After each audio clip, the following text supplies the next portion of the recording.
اس اندر کے نور کی وجہ سے وہ دھوکہ نہیں کھاتے. کچی باتیں ان کے دماغوں میں نہیں آتی، فسق و فجور ان کی طبیعتوں میں راہ نہیں پاتا. وہ سلیم فطرت رکھنے والے لوگ ہوتے ہیں، وہ نور نبوت سے فیض پانے والے لوگ ہوتے ہیں. ان کی سوچ بھی شریعت کے مطابق ڈھل چکی ہوتی ہے. جیسے حضرت مولانا رشید احمد گنگوئی رحمۃ اللہ علیہ نے ایک موقع پر فرمایا کہ مکروہات شرعیہ اب میرے لیے مکروہات طبعیہ بن گئی ہیں. تو جن چیزوں سے شریعت نے کراہت کا حکم دیا، طبیعت بھی ان کا اس سے کراہت کرتی ہے. تو یہ وہ لوگ ہوتے ہیں جو مزاج شریعت کو سمجھنے والے لوگ ہوتے ہیں. لہذا فقط لغت، منطق، زبان دانی کے زور پر قرآن کو سمجھنے کا دعویٰ کرنے والے وہ براسخون فی العلم کبھی نہیں ہو سکتے. انہوں نے فقط ایک ظاہر زبان کو سمجھا ہے، اس کے اندر ان کی گہرائی تک پہنچ نہیں ہے.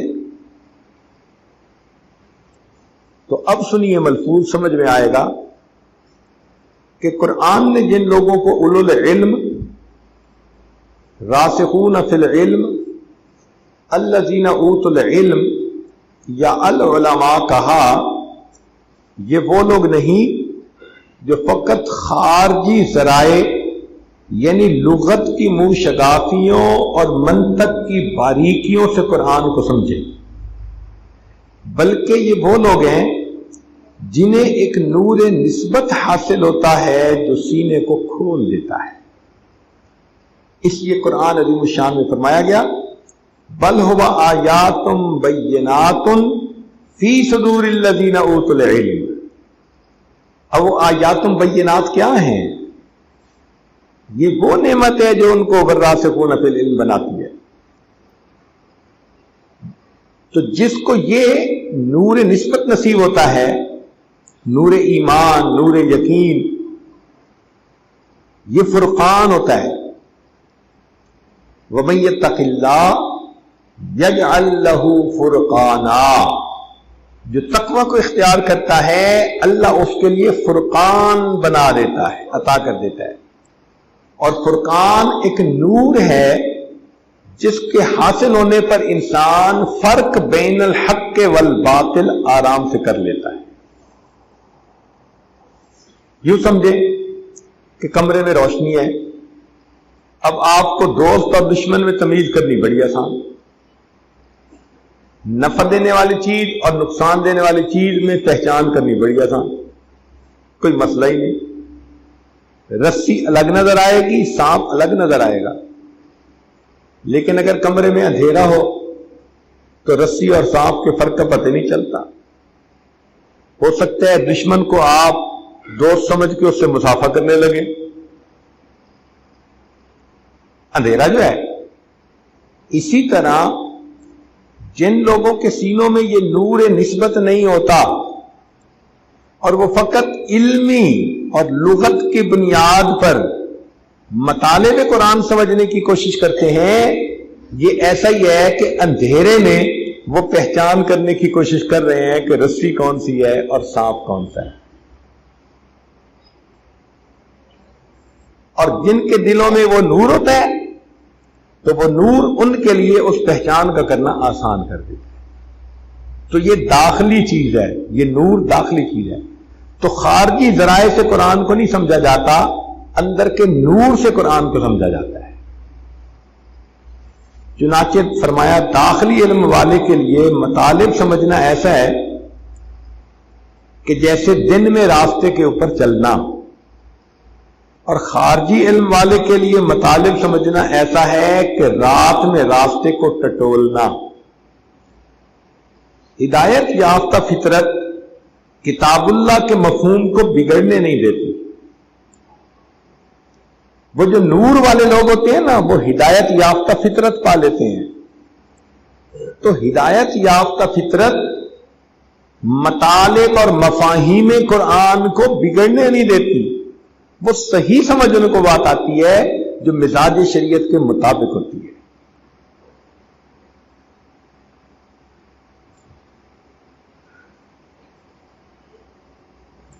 فرمایا ترک دنیا کا مطلب یہ ہے کہ اپنی طبیعت کو کسی خاص شے کی جانب مائل نہ ہونے دے، یعنی کسی چیز کی عادت نہ پڑے اس کو،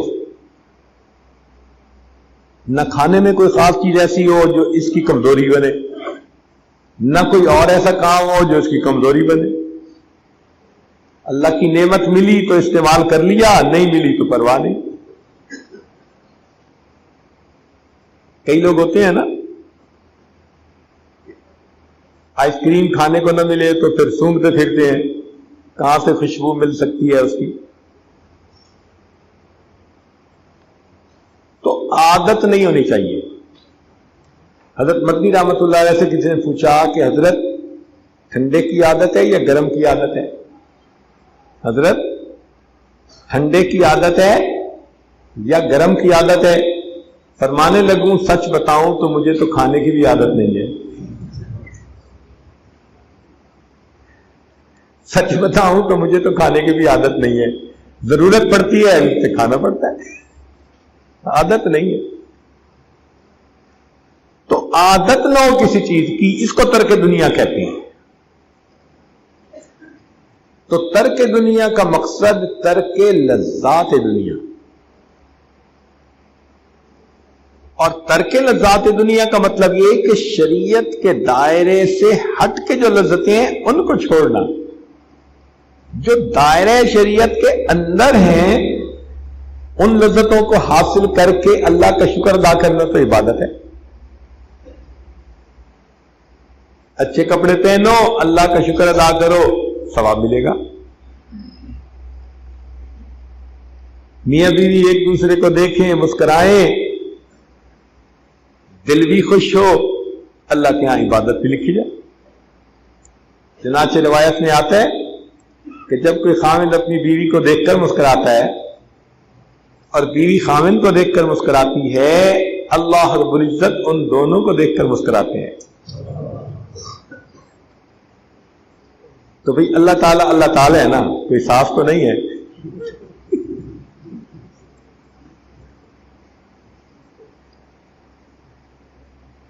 تو اللہ تعالیٰ اس بات پہ خوش ہوتے ہیں کہ میرے بندے اور میری بندی یہ میرے حکموں کے مطابق محبت پیار کی زندگی گزار رہے ہیں۔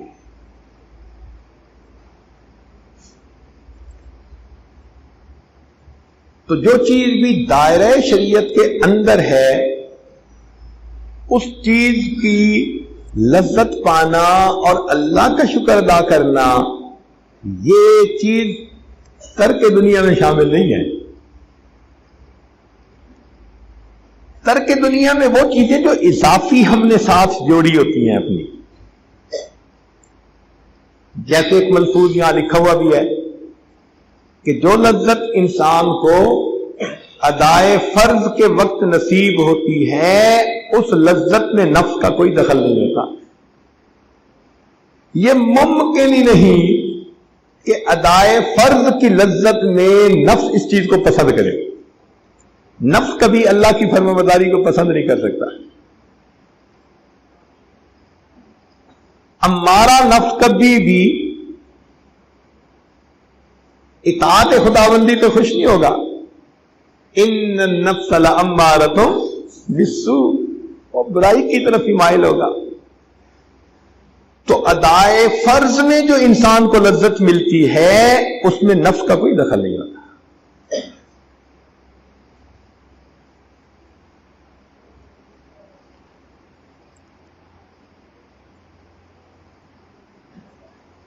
تو وہ تمام لذتیں جو شریعت کے حکم کے مطابق ہیں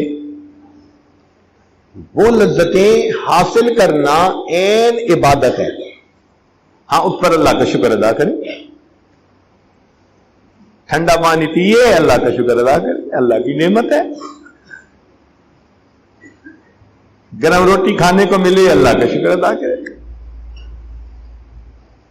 پلاؤ کھانے کو ملے اللہ کا شکر ادا کرے، یا گرم چائے پینے کو ملے اللہ کا شکر ادا کرے۔ یہ سب اللہ کی نعمتیں ہیں۔ ان نعمتوں کی وجہ سے سلوک کا راستہ نہیں رکتا کہ جی فلاں کو چائے کی عادت ہے یہ سلوک طے نہیں کر سکتا، اور نہیں، خدا کے بندے یہ چیزیں ضروریات زندگی ہیں، دائرہ شریعت کے اندر ہیں۔ جب شریعت نے اجازت دے دی تو یہ چیز رکاوٹ کیسے بن سکتی ہے؟ ہاں ایسی عادت نہ ہو کہ اس کے پیچھے اب چائے نہیں پی تو نماز ہی نہیں پڑھ رہے، تو ایسی عادت نہیں ہونی چاہیے۔ کہتے ہیں نا جی پیٹ نہ پئیاں روٹیاں تے سبے گلاں کھوٹیاں، تو ایسی بھی عادت نہیں ہونی چاہیے۔ پاکا بھی ہے جو مرضی ہے، لیکن اگر نماز کا وقت ہے تو نماز ادا کرے۔ تو یہ بات معلوم ہوئی کہ ترک دنیا کا مطلب اپنی طبیعت کو کسی خاص شے کی جانب مائل نہ ہونے دے، اس کی عادت نہ پڑنے دے۔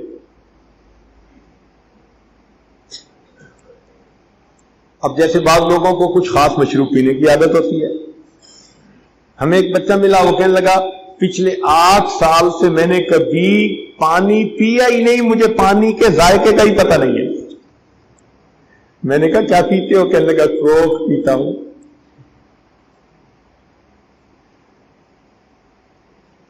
مجھے کہنے لگا آپ کوک پیئیں گے؟ میں نے کہا میرا گلا چوک ہوتا ہے۔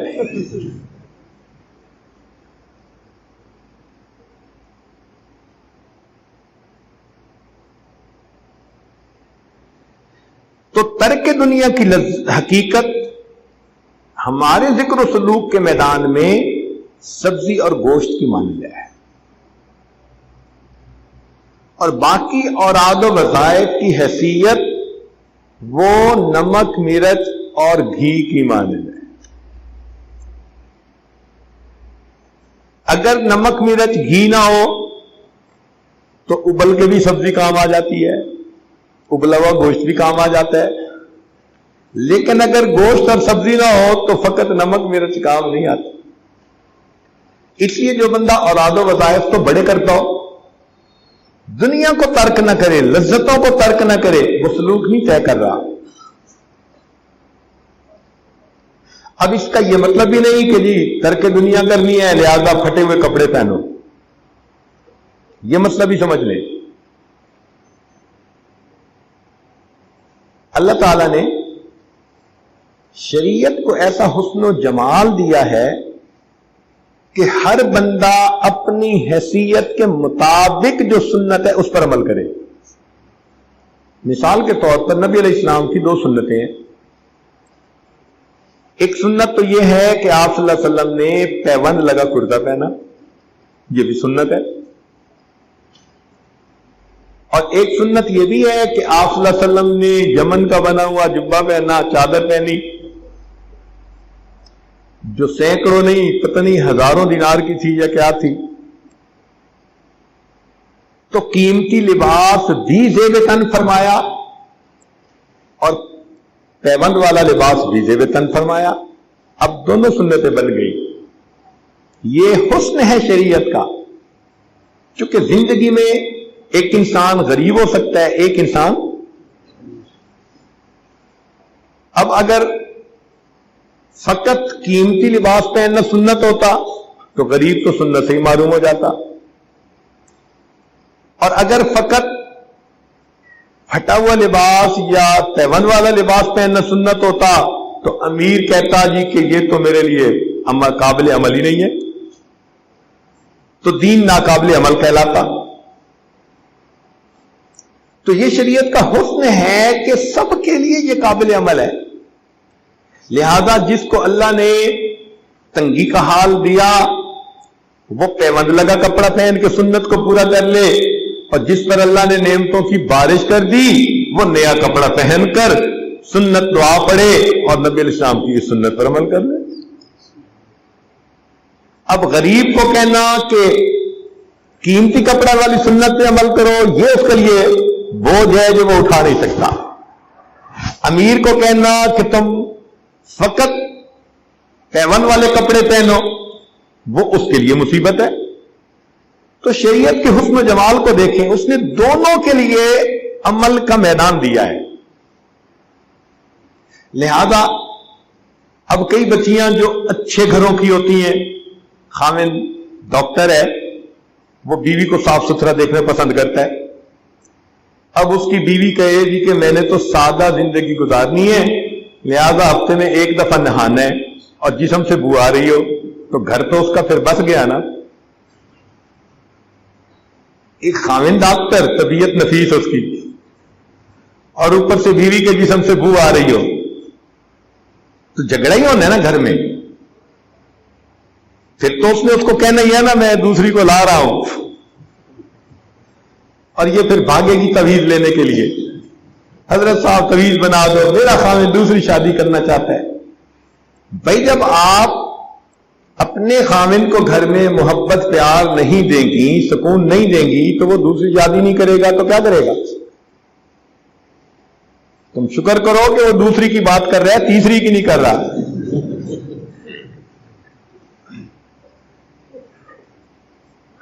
تو شریعت نے زندگی میں آسانیاں رکھی ہیں.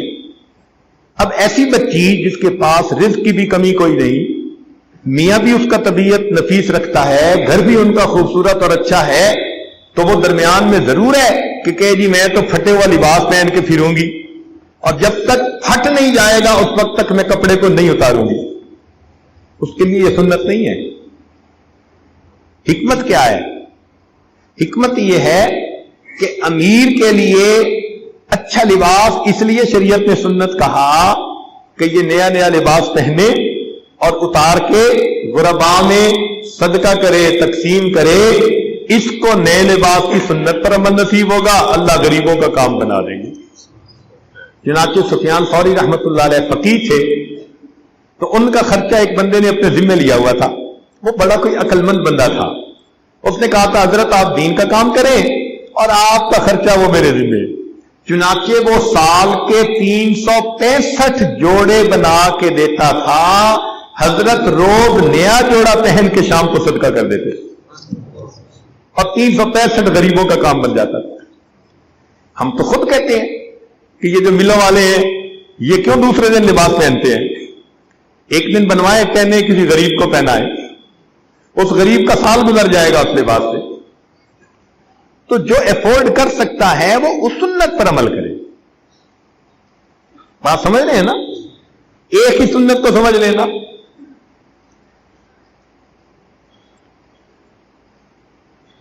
چنانچہ بعض مستورات ہر وقت یہی سوچتی رہتی ہیں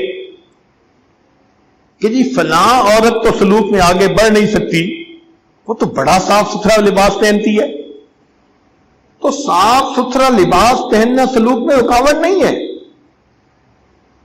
ہاں اگر وہ گھر میں گندی رہتی ہے اور دکھاوے کے طور پہ زیادہ یہ چیز پہنتی ہے پھر تو ریاکاری ہو گئی. اور اگر آپ اس کو دن میں دیکھیں, رات میں دیکھیں, صبح دیکھیں, شام دیکھیں, ہر وقت صاف ستھرا دیکھیں, تو یہ تو اللہ کی نعمت.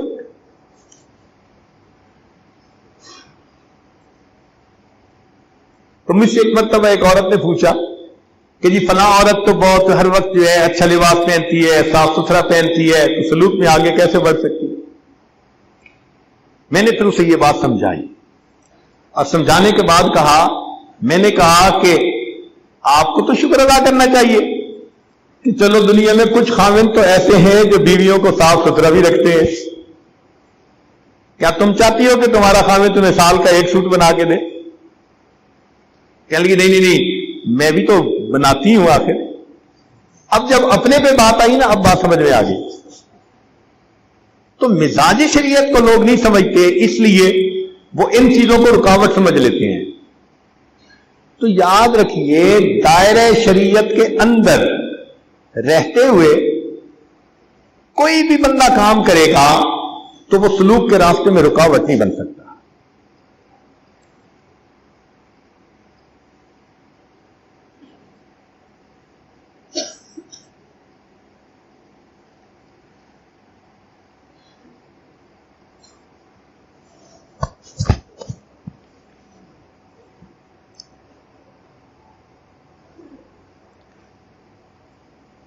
معارف کا ظہور سالک کی محرومی کا سبب بنتا ہے. چنانچہ انسان کو چاہیے کہ اپنی کیفیات کو دوسروں سے چھپائے، فقط اپنے شیخ کو بتائے. اب بالفرض کسی کا قلب جاری ہوا تو اگر وہ لوگوں کو بتاتا پھرے گا نا جی کہ میرا قلب جاری ہے، تو عین ممکن ہے کہ اللہ تعالیٰ اس نعمت کو واپس لے لے. پتہ چل جائے اور چیز ہے، خود نہیں بتانا چاہیے. حکمت اس میں کیا ہے؟ حکمت یہ ہے کہ یہ جو کیفیات ہوتی ہیں نا، یہ اللہ تعالیٰ کی طرف سے انسان کے پاس امانت ہوتی ہیں. یہ بندے اور اللہ تعالیٰ کے درمیان ایک راز ہوتی ہیں، اور اللہ تعالیٰ یہ نہیں پسند کرتا کہ اس راز کو بندہ دوسروں کے سامنے کھولتا پھرے.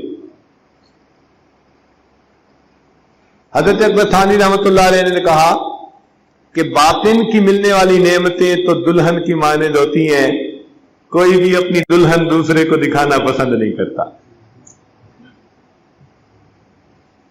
تو یہ راز جو ہے نا، راز باطن کے، اب کچھ ناسمجھ پوچھنا شروع کر دیتے ہیں.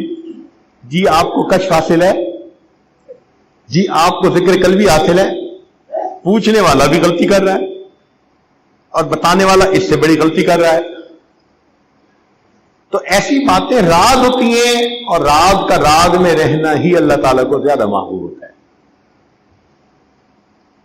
کبھی کبھی اہل اللہ سے غلبہ حال میں ایسی باتیں منہ سے نکل جاتی ہیں کہ کچھ باتیں کھل جاتی ہیں، مگر اس پر وہ افسوس کرتی ہیں. کامل وہی ہے جو کسی حال میں بھی راز فاش نہ ہونے دے. کامل وہ ہے کہ اندر سے اس کو سب کیفیات حاصل ہو اور ظاہر میں بالکل عام بندے کی طرح رہے، کسی کو سمجھ ہی نہ لگے کہ یہ بھی کوئی نسبت والا بندہ ہے یا نہیں ہے. چنانچہ ہمارے حضرت سید ابا حسین شاہ رحمۃ اللہ علیہ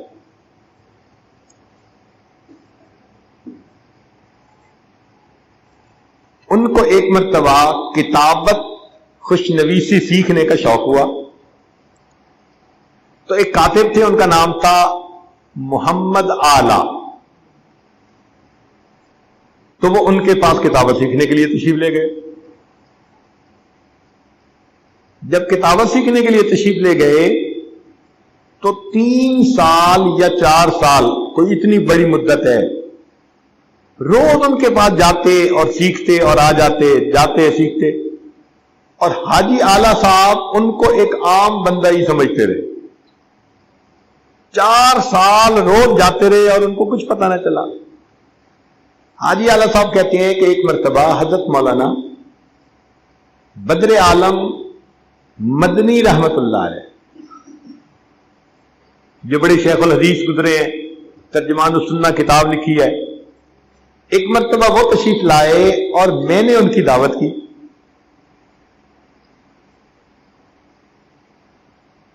تو جب حضرت نے آنا تھا تو میں نے دل میں سوچا کہ بھئی یہ بھی میرے پاس آتے ہیں، ایک بھلے آدمی ہیں، کم گو ہیں، چلو ان کو بھی دعوت پہ بلا لیتا ہوں.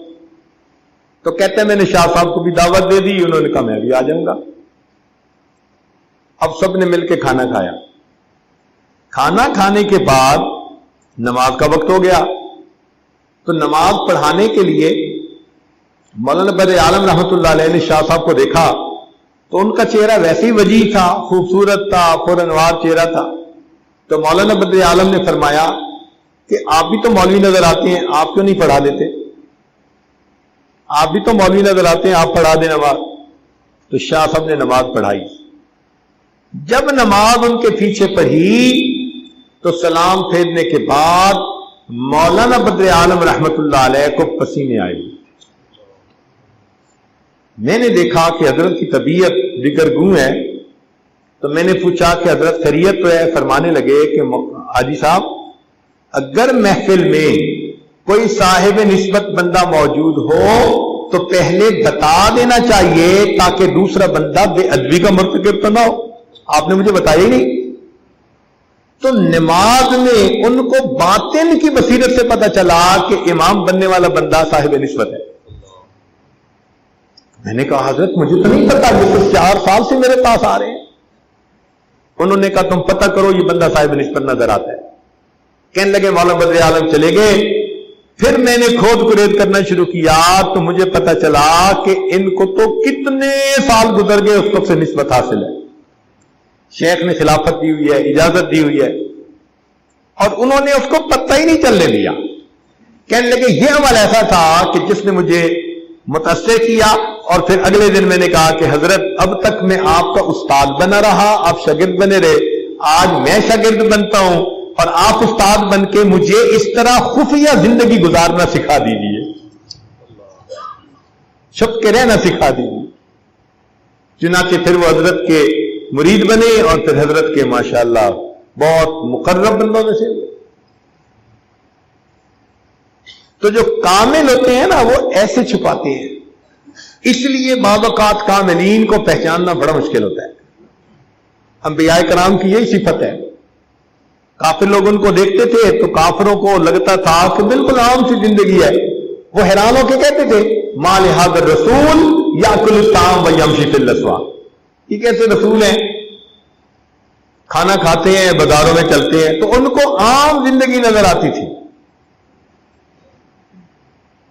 تو سالک اچھا وہی جو ظاہر میں عام بندہ نظر آئے مگر اندر اس نے ولایت کی بڑی بڑی کیفیات کو اپنے اندر بند کیا.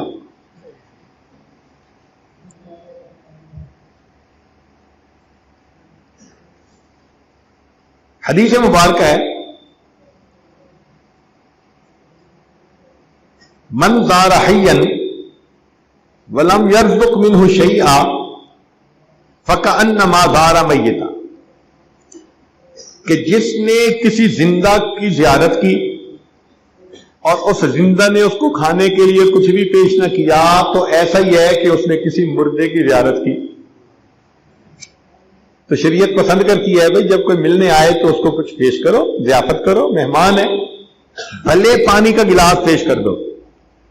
جس نے پینے کے لیے پانی کا پیالہ سامنے رکھ دیا اس نے مہمانی کی جو ادنا سی ایک درجہ تھا وہ پورا کر دیا، حق ادا کر دیا.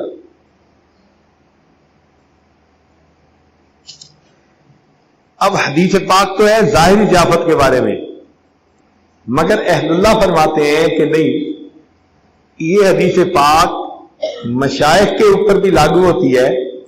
لہذا ان کو چاہیے کہ اگر کوئی بندہ ان کو ملنے کے لیے آئے تو وہ آنے والوں کو روحانی ناشتہ بھی کروایا کریں. لہذا مشائخ کو جو کوئی بھی ملنے آتا ہے مشائخ ان پہ توجہات ضرور ڈالتے ہیں.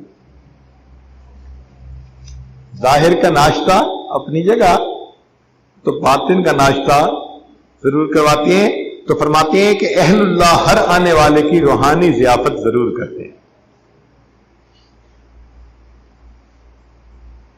اعلانیہ نصیحت کرنا در حقیقت ملامت کرنے کے مترادف ہے.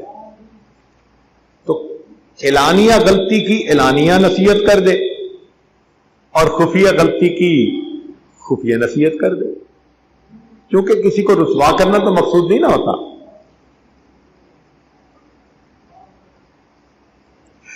حضوری کا ہر وقت میسر ہونا یہ بہت مشکل ہے. حضوری کا ہر وقت میسر رہنا یہ بہت مشکل ہے. آپ نے حنظلہ رضی اللہ عنہ کی حدیث سنی ہوگی، نافق حنظلہ نافق حنظلہ. اس میں نبی علیہ السلام نے بھی یہی فرمایا تھا کہ یہ تو گاہے گاہے کیفیات ہوتی ہیں. تو یہ کیفیات ہوتی تو گاہے گاہے ہیں، لیکن اگر چند لمحے بھی نصیب ہو جائیں تو باقی وقت راحت کے ساتھ گزر جاتا ہے. وہ کیفیت ایک دفعہ بھی مل جائے نا تو بس مہینہ سمجھو آسانی سے گزر گیا، ایسی کیفیت ہوتی ہے. فرماتے ہیں ایک صاحب نسبت کی وجہ سے ساری جماعت عافیت میں رہتی ہے. آپ نے تو دیکھا ہی ہوگا کہ اگر کسی مجمع میں ایک بھی صاحب نسبت ہو تو اس کے پاس وقت گزارنے والے لوگ وہ سارے کے سارے پرسکون ہوتے ہیں. یہ ایسا ہی ہے جیسے کسی نے خوشبو لگائی ہوئی ہو تو پاس بیٹھنے والوں کو بھی خوشبو آ رہی ہوتی ہے.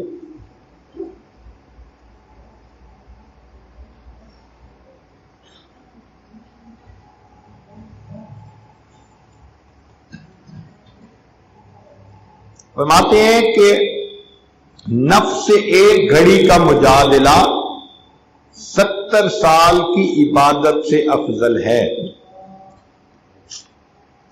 نفس کے ساتھ ایک گھڑی کا مجادلہ کہتے ہیں اس کے ساتھ بحث کرنی، اس کو دلیل دینی کہ تمہاری یہ تمنا میں نے پوری نہیں کرنی. نفس کہتے گا کہ نہیں میں نے یہ چاہت پوری کرنی ہے، اس سے کہنا کہ نہیں پوری ہونی. تو ایک گھڑی کا مجادلہ 70 سال کی عبادت سے افضل ہے.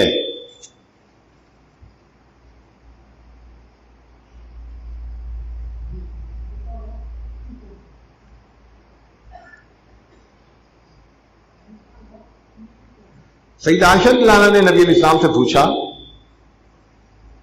کہ انسان کب خراب ہوتا ہے؟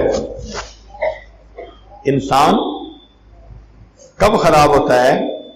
تو نبی علیہ السلام نے فرمایا کہ جب اپنے کو دوسروں سے افضل سمجھنے لگ جاتا ہے، جب اپنے کو دوسروں سے بہتر سمجھنے لگ جاتا ہے اس وقت انسان بگڑ جاتا ہے.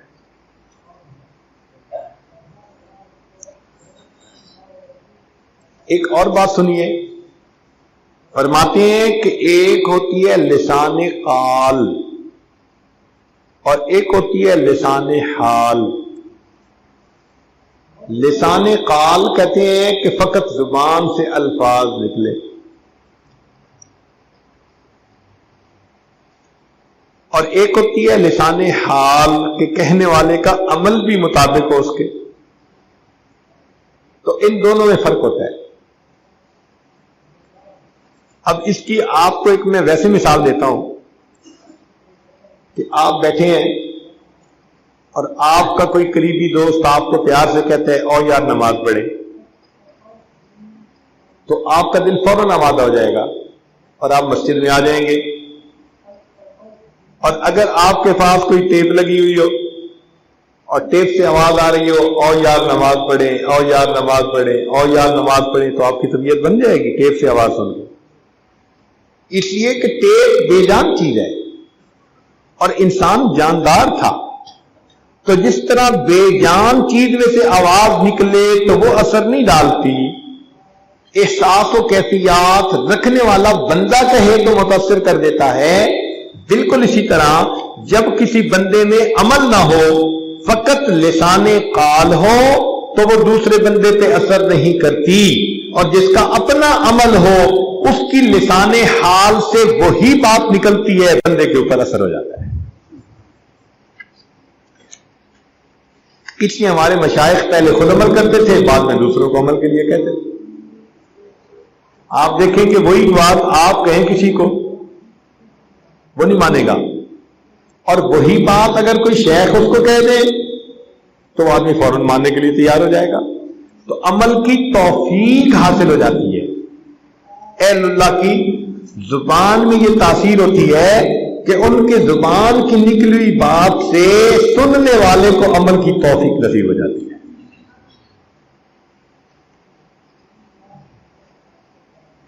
تو فرماتے ہیں لسان قال کی بجائے لسان حال ہی انقلاب کا ذریعہ بنتی ہے.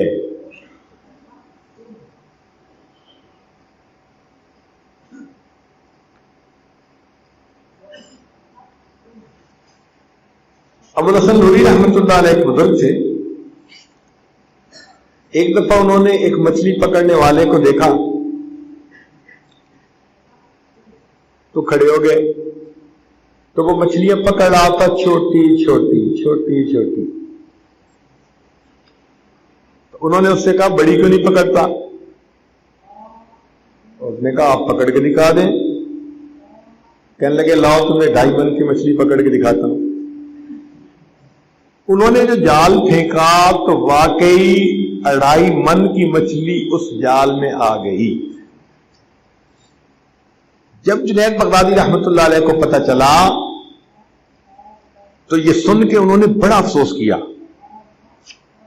اور افسوس کر کے کہنے لگے کہ کاش ابو الحسن نوری جال پھینکتا اور اس کے جال میں کوئی سانپ پھنستا اور وہ سانپ ابو الحسن نوری کو ڈس لیتا.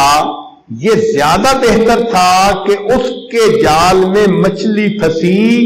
اب پتہ نہیں اس کے پاس یہ کیفیات موت تک سلامت بھی رہیں گی یا نہیں رہیں گی، کیونکہ وہ اظہار کر بیٹھا. تو یہ بہتر تھا کہ کوئی سانپ پھنس جاتا اور وہ ابو الحسن نوری کو ڈس لیتا اور وہ مر جاتا، تو یہ بہتر تھا کہ کیفیات سلامت تھی. اب چونکہ اس نے اظہار کر دیا، اب معلوم نہیں موت تک یہ کیفیتیں سلامت رہیں گی یا نہیں.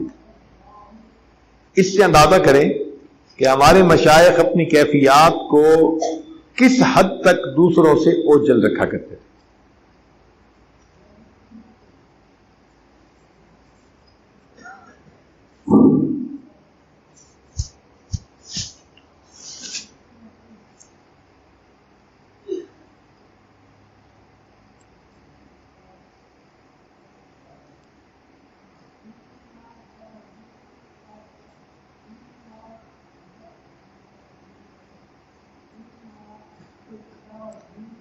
چنانچہ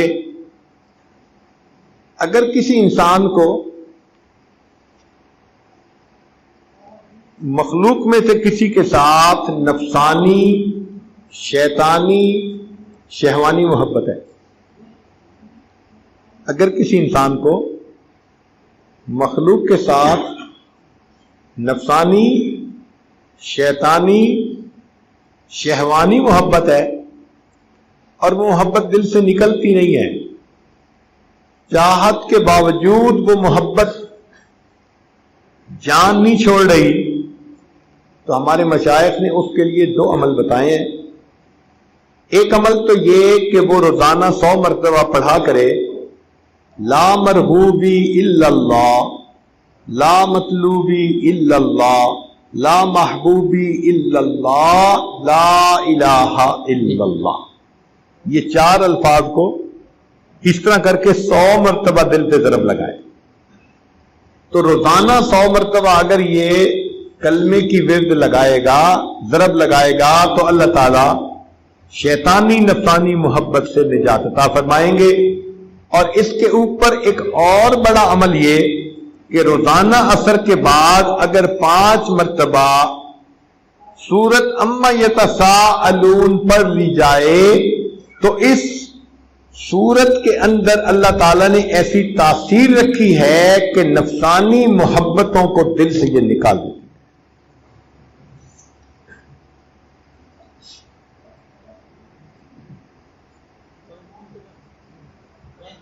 پانچ مرتبہ اما یتساءلون یہ سورت عصر کے بعد روزانہ پڑھنا انسان کے اندر سے نفسانی محبت کو ختم کر دے. ایک اور بات سن لیجیے. فرماتے ہیں کہ جب کوئی سالک بلا عذر وظائف کو ترک کر دیتا ہے، مراقبے کو ترک کر دیا، درود شریف، استغفار، ایک تو ہوتا ہے نا عذر کی وجہ سے ترک کرنا، نہیں، بغیر عذر کے، غفلت کی وجہ سے. تو جب کوئی سالک بغیر عذر کے وظائف کو ترک کر دیتا ہے تو یا تو اس پر کوئی ابتلا نازل ہوتی ہے یا کم از کم حرام شہوات کی طرف اس کی طبیعت مائل ہو جاتی.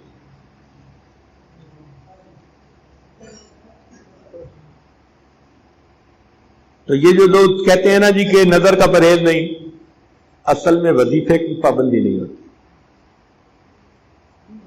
تو اگر وظائف کی پابندی ہو اور انسان اللہ سے مدد مانگے تو اللہ تعالی میل شہوت بحرام سے انسان کو نجات عطا فرمانا.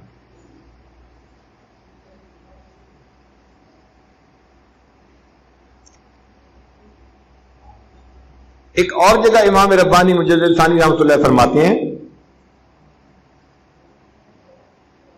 کہ دنیا میں جو کیفیت انسان کی نماز کی ہوگی وہی کیفیت آخرت میں اس کی رویت باری تعالی کی ہوگی. کیا مطلب؟ کہ اگر ایک آدمی دنیا میں اس طرح سے نماز پڑھے کہ کوئی دنیا کا وسوسہ اس کے اندر نہ آئے، کوئی دنیا کا خیال اس کو نماز میں نہ آئے، اس بندے کو قیامت کے دن اللہ تعالی کا ایسا دیدار ہوگا کہ اس کے اوپر کوئی پردہ نہیں ہوگا. جتنے خیال نماز میں دنیا میں آئیں گے، اگر آخرت میں اللہ تعالیٰ کا دیدار ہو بھی گیا تو وہ تمام خیالات نورانی پردوں کی شکل میں اللہ تعالیٰ کے اس چہرے انور کے سامنے آ جائیں. تو بھئی پردے سے دلہن کا چہرہ دیکھنا اور چیز ہے، اور پردہ اٹھا کے چہرہ دیکھنا وہ اور چیز ہے.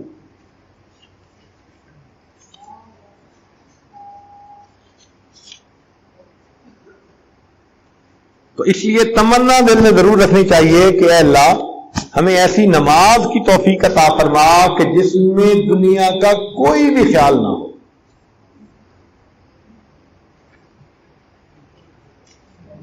اور یہیں پر ایک بات اور کرتا چلوں کہ جب بھی انسان نماز پڑھے تو کوشش کرے کہ قیام اور سجود لمبا کرے.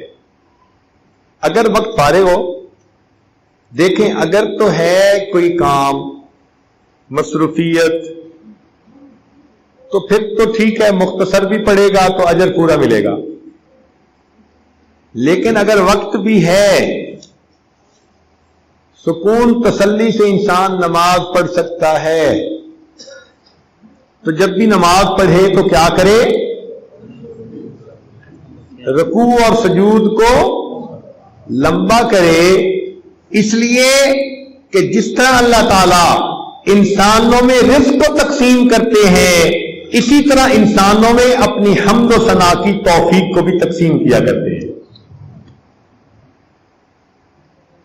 جس طرح اللہ تعالی انسانوں میں رزق کو تقسیم کرتے ہیں، اسی طرح اپنی حمد و ثنا کی توفیق کو بھی بندوں میں تقسیم فرماتے ہیں.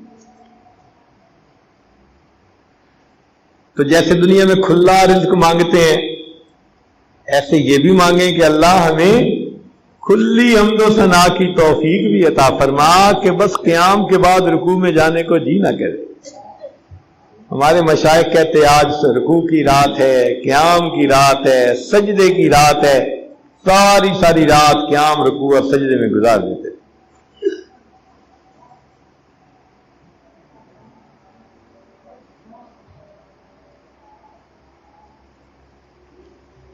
جو انسان سلوک کے راستے پر چلتا ہے اسے مصیبتیں آتی ہیں.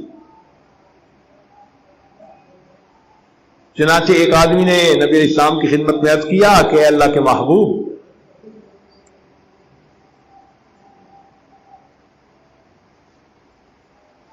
اے اللہ رب العزت کے محبوب، میں اللہ سے، اللہ تعالیٰ سے اور اس کے رسول صلی اللہ علیہ وسلم سے بڑی محبت رکھتا ہوں. تو اللہ تعالیٰ کے محبوب نے فرمایا کہ اگر تم محبت رکھتے ہو تو پھر مصیبتوں پریشانیوں کے لیے تیار ہو جاؤ. اب یہ سوال پیدا ہوتا ہے کہ اللہ تعالیٰ اپنے دوستوں کی طرف مصیبتیں پریشانیاں بھیجتا کیوں ہے؟ کیوں بھیجتا ہے؟ اور حدیث پاک میں آتا ہے اذا احب اللہ عبدا ابتلاہ، اللہ تعالیٰ جب کسی بندے سے محبت کرتے ہیں تو اس پر کوئی بلا نازل کر دیتے ہیں، کوئی ذہنی پریشانی، کوئی جسمانی بیماری، کوئی مالی تنگی، کوئی نہ کوئی کسی نہ کسی صورت میں پر نازل کر دیتے ہیں. تو سالک کے ذہن میں یہ سوال پیدا ہوتا ہے کہ ایسا کیوں ہے؟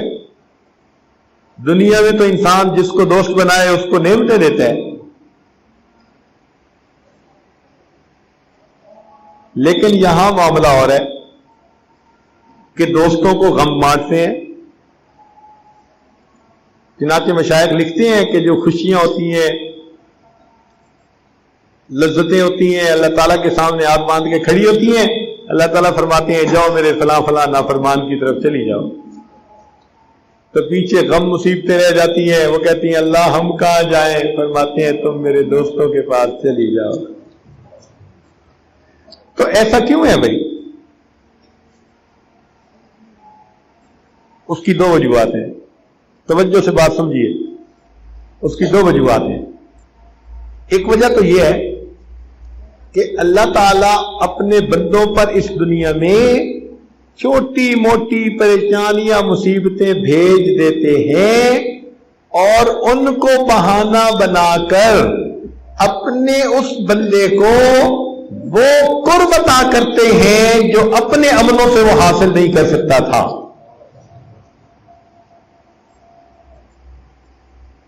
جو نعمتیں وہ خود حاصل ہی نہ کر سکتا تھا اپنے عملوں سے، اللہ تعالیٰ ان کو بہانہ بنا دیتے ہیں اور جی اس پر یہ پریشانی آئی لہذا اتنی ترقی اس کی ہو گئی، تو اپنے قریب کر لیتے ہیں اس کو۔ اور ایک اور وجہ بھی ہے،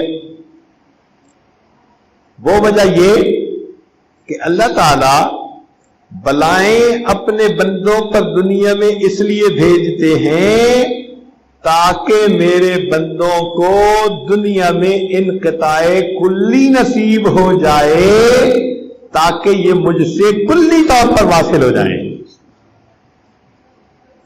انقطاع کلی ان کو عطا کرنے کے لیے ان کا پھر دنیا سے دل ہی چاٹ ہو جاتا ہے۔ چنانچہ کبھی رشتہ داروں نے غیبتیں کی، کسی نے حسد کیا، کسی نے فلاں کیا، تو بندہ پھر سب سے نظریں ہٹا کے اور اللہ سے لو لگا کے کہتے ہیں جی دنیا میں میرا کوئی بھی نہیں۔ اس لیے تو یہ سب چیزیں ہوئی تھی۔ جب آپ نے زبان سے یہ الفاظ کہے نا کہ دنیا میں میرا کوئی بھی نہیں، یہی الفاظ کہلانے کے لیے تو اللہ نے یہ سب حالات بھیجے تھے۔ وہ یہ چاہتے تھے کہ تم سن لو اور سمجھ لو کہ میرے سوا دنیا میں تمہارا کوئی نہیں، اور اگر یہ غم نہ آتے تو ہم تو دنیا والوں کے ساتھ امیدیں لگائے رکھتے، تو انقطاع کلی حاصل نہ ہوتا۔ اس لیے اللہ تعالیٰ جو اپنے پیاروں پر یہ بلائیں مصیبتیں نازل فرماتے ہیں تو ان کا مقصد کیا ہوتا ہے؟ بولیں ذرا اونچا بولیے۔ تاکہ انسان کو انقطاع کلی حاصل ہو جائے، تبتل کامل نصیب ہو جائے اور انسان اللہ کے ساتھ پورے طور پر واصل ہو جائے۔ اس لیے یہ بلا مصیبت بھی آ جانا یہ بھی اللہ کی رحمت ہے۔ وہ ظاہر میں بلا ہے، حقیقت میں مٹھائی ہوتی ہے۔ وہ نمک کے غلاف میں لپٹی ہوئی مٹھائی ہوتی ہے۔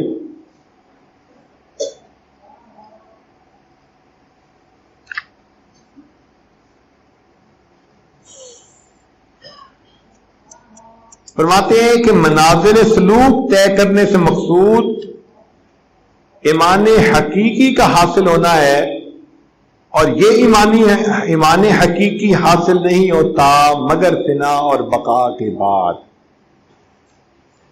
تو جب تک انسان کو فنا اور بقا کے درجات حاصل نہیں ہو جاتے ایمان حقیقی کی حلاوت اس کو نصیب نہیں ہوتی۔ تو فنا اور بقا کا حاصل کرنا، فنا قلبی کا حاصل کرنا کتنا ضروری ہوا۔ اور فنا قلبی سے کہتے ہیں کہ انسان کو اللہ رب العزت کے سوا کسی اور کی طرف دھیان ہی نصیب نہ ہو، اللہ کی طرف کامل دھیان ہو۔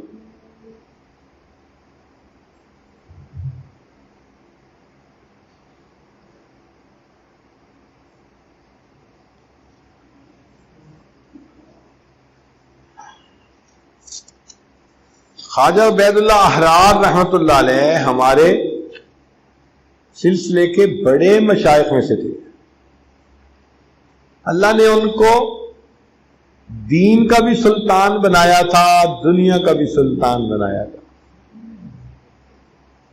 ان کے گھوڑوں کی جو میخیں تھیں نا، جن پہ گھوڑے باندھے جاتے تھے، وہ چاندی کی بنی ہوتی تھی.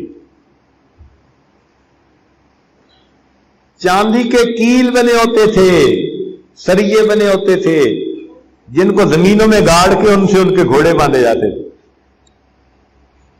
قالین بچھے ہوتے تھے. مولانا جامی رحمت اللہ علیہ نے سوچا کہ میں جاؤں ذرا حضرت کو ملتا ہوں. تو مولانا کو ملنے کے لیے تشریف لائے. تو حضرت بیٹھے تھے، مگر نیچے قالین ہے اور ارد گرد شاہانہ انداز ہے سارا. تو مولانا جامی رحمت اللہ نے دیکھا تو کہنے لگے، نہ مرد است آ کہ دنیا دوست دارد. وہ مرد نہیں ہو سکتا جو دنیا کو دوست رکھے، یعنی مرد خدا نہیں ہو سکتا. نہ مرد است آ کہ دنیا دوست دارد. اور یہ کہہ کے واپس آ گئے کہ نہ میں نے بیعت ہونا ہے، نہ میں نے ان کی محفل میں بیٹھنا ہے، یہ تو دنیا دار بندہ ہے. واپس آ گئے. اب تھکے ہوئے تھے، ایک مسجد میں جا کے سو گئے دوپہر کے وقت تھوڑی دیر قیلولہ کی نیت سے. تو انہوں نے خواب دیکھا کہ قیامت کا دن قائم ہے. مولانا جامی رحمۃ اللہ علیہ کھڑے ہیں، تو اتنے میں حق مانگنے والے لوگوں کا ہجوم ہو گیا، جنہوں نے مولانا سے حق لینے تھے. آپ نے ہماری غیبت کی، آپ نے یہ دینا ہے، آپ نے وہ دینا ہے. اور وہ حق مانگنے والے اتنے ہو گئے کہ اگر ساری زندگی کی نیکیاں بھی دے دیتے تو ابھی حق ان کا پورا نہیں ہوتا تھا. تو مولانا پریشان. اس پریشانی کے عالم میں کیا دیکھا کہ ایک طرف سے گھوڑے پر ایک آدمی سوار ہے اور اس کے پیچھے ہزاروں لوگ ہیں اور وہ جا رہے ہیں. قریب سے گزرا تو دیکھا کہ عبید اللہ احرار رحمۃ اللہ. حضرت نے مولانا جامی کو دیکھا تو کھڑے ہو گئے، کہنے لگے مولانا کیا بات ہے، پریشان کیوں ہیں؟ حضرت حق والے حق مانگتے ہیں، اتنی نیکیاں نہیں کہ دے سکوں. حضرت نے فرمایا اچھا بھائی ہماری طرف سے حق ادا کر دو مولانا کا، ہمارے کھاتے میں سے نا پیمنٹ کر دو ان کی. اور یہ کہہ کہ مولانا چلے گئے. تو مولانا جامی رحمۃ اللہ کی آنکھ کھل گئی. تو مولانا جامی رحمۃ اللہ علیہ سمجھ گئے کہ بھائی بات ایسی نہیں ہے جو میں سمجھا، کچھ اور ہے. میں جاتا ہوں اور جا کے پھر ان کو ملتا ہوں. اب مولانا جامی رحمۃ اللہ علیہ آئے. جب آئے تو حضرت سے آ کے مصافحہ کیا.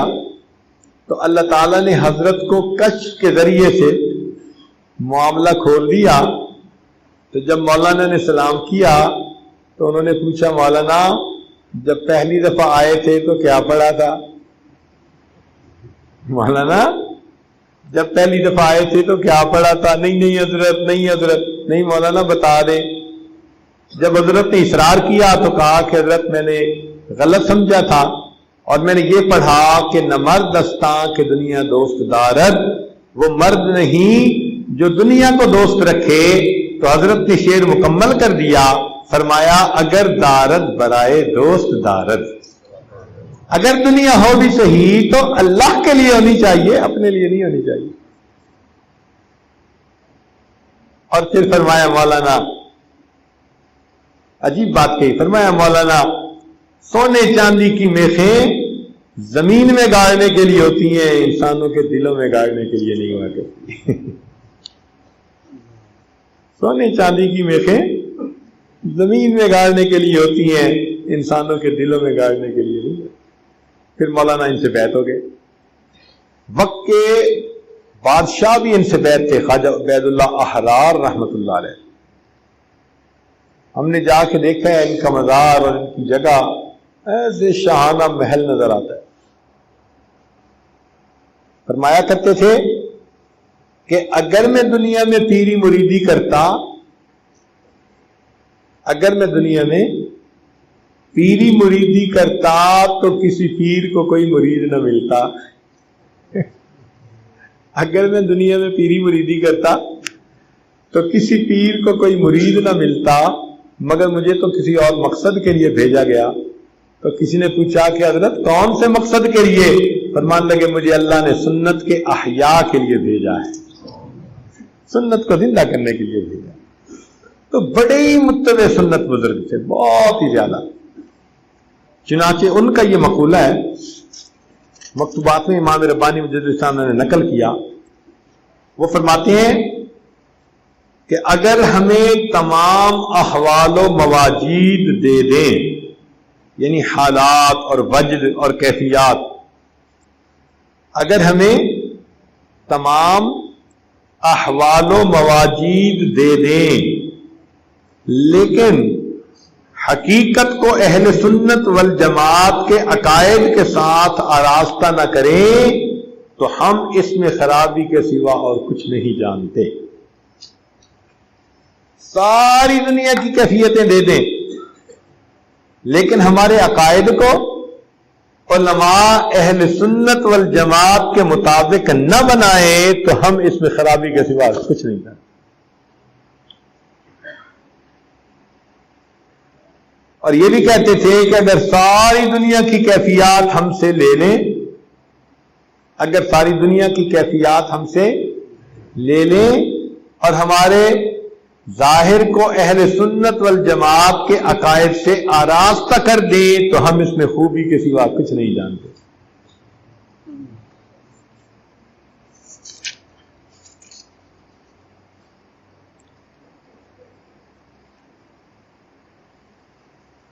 فرماتے ہیں کہ ذکر کا مقصد غفلت کو دور کرنا ہے. ذکر کا مقصد بولیے، ذکر کا مقصد غفلت کو دور کرنا ہے. بعض کو اس میں ذات کے ذکر سے فائدہ ہوتا ہے اور بعض کو نفی اسباب سے فائدہ ہوتا ہے. کچھ طبیعتیں ایسی ہوتی ہیں جن کو کس سے فائدہ ہوتا ہے؟ ذکر اس میں ذات سے. اور کچھ لوگوں کو کس سے فائدہ ہوتا ہے؟ نفی اسباب سے. مگر یہ دونوں مبتدی کے لیے ہیں، یعنی میرے اور آپ کے لیے ہیں. یہ دونوں کیفیتیں کن کے لیے ہیں؟ مبتدی، جو ابتدا میں ہوتے ہیں نا، پرائمری کے بچے، یہ کیفیتیں ان کے لیے ہوتی ہیں. جو متوسط ہوتے ہیں یعنی سلوک کے درمیان میں ہوتے ہیں، ان کی ترقی قرآن مجید کی تلاوت کی کثرت سے ہوتی ہے، اور جو اس سے اونچے جاتے ہیں اور منتہی بن جاتے ہیں ان کی ترقی لمبی نماز کے ذریعے سے ہوتی ہے. تو ابتدا میں ترقی ذکر کے ذریعے، درمیان میں ترقی تلاوت قرآن کے ذریعے، اور انتہا میں ترقی نماز کے ذریعے سے انسان کو نصیب.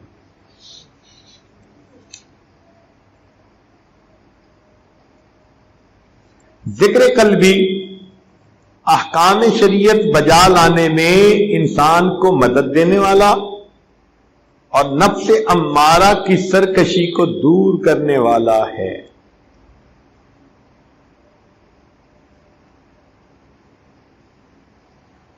امام ربانی مجدد الاسلام رحمۃ اللہ علیہ کا ایک بڑا کارنامہ یہ ہے کہ انہوں نے سنت کا اتنا اہتمام سکھایا کہ انسان حیران ہو جاتا ہے.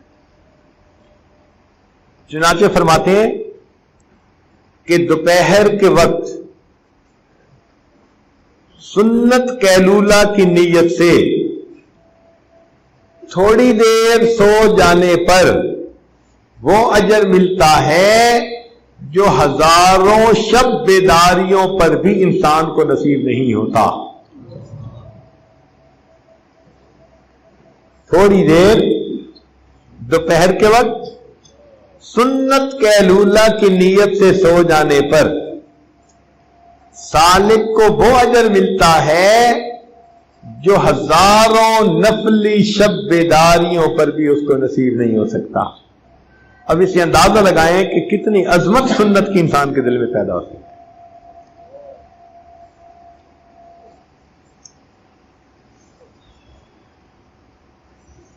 اور ایک جگہ فرماتے ہیں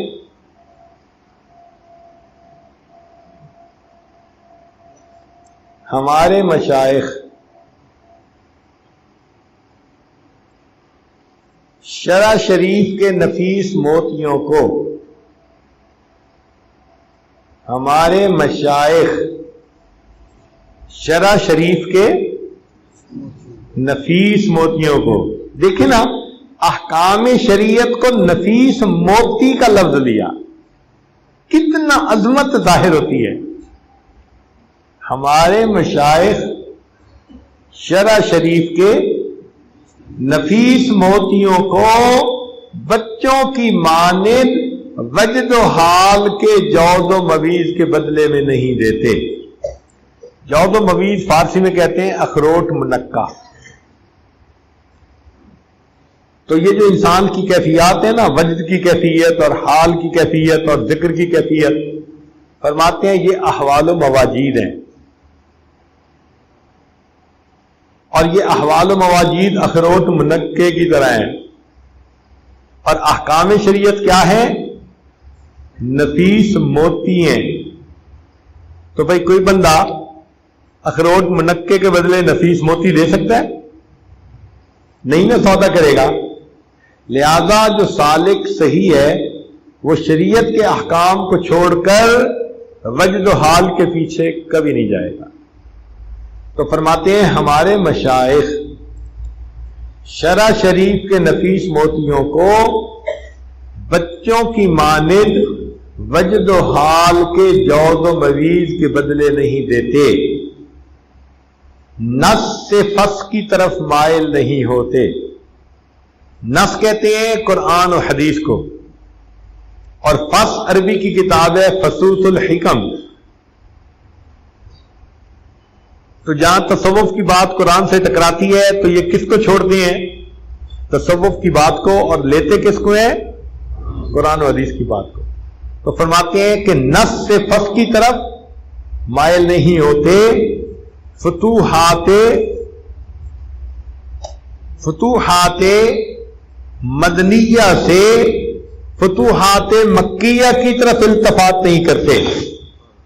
فتوحات مدنیہ سے مراد نبی علیہ السلام کی احادیث ہیں، اور فتوحات مکیہ ابن عربی رحمۃ اللہ کی تصوف کی کتاب ہے۔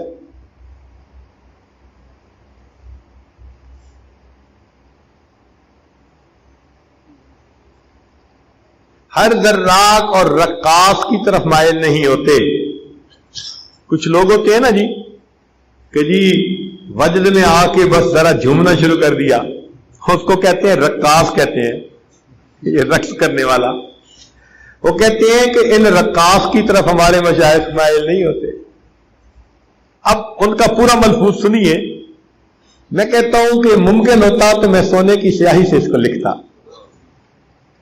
ہمارے مشائخ شرع شریف کے نفیس موتیوں کو بچوں کی مانند وجد و حال کے جوز و مویز کے بدلے میں نہیں دیتے، نص سے فص کی طرف مائل نہیں ہوتے، فتوحات مدنیہ سے فتوحات مکیہ کی طرف التفات نہیں کرتے، ہر رقاص کی طرف مائل نہیں ہوتے، ان کا کارخانہ بلند ہے۔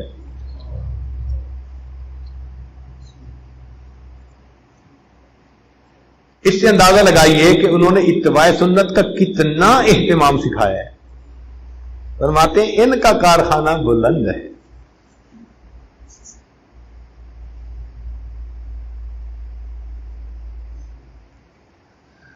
اسی سلسلے میں ایک بات انہوں نے کہی اور دل خوش ہو گیا پڑھ کے۔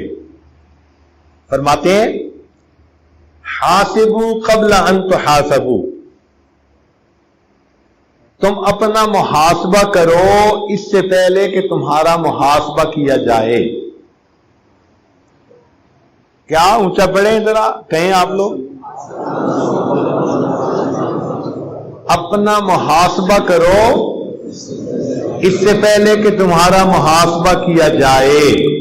وہ فرماتے ہیں کہ فقیر کے نزدیک، یعنی مجد الفالیہ ہم لکھ رہے ہیں، فرماتے ہیں فقیر کے نزدیک سونے سے پہلے 100 بار تسبیح، تحمید، تکبیر، الحمدللہ، اللہ اکبر، سبحان اللہ، جو تسبیحات فاطمہ کہلاتی ہیں، وہ فرماتے ہیں کہ چونکہ وہ سنت ہے، نبی علیہ السلام نے سیدھا فاطمہ رضی اللہ عنہا کو فرمایا تھا کہ سونے سے پہلے پڑھ لیا کرو، تو وہ فرماتے ہیں فقیر کے نزدیک 100 بار تسبیح تحمید تکبیر کا کہنا محاسبہ کا حکم رکھتا ہے اور محاسبہ کا کام کر دیتا ہے۔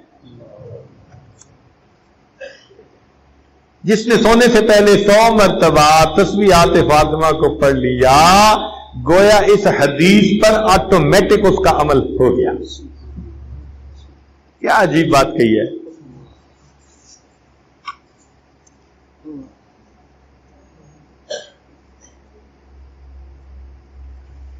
فرماتے ہیں کہ لوگ کلمہ کا تکرار اس لیے کرتے ہیں کہ انہیں ہر طرف حق نظر آئے۔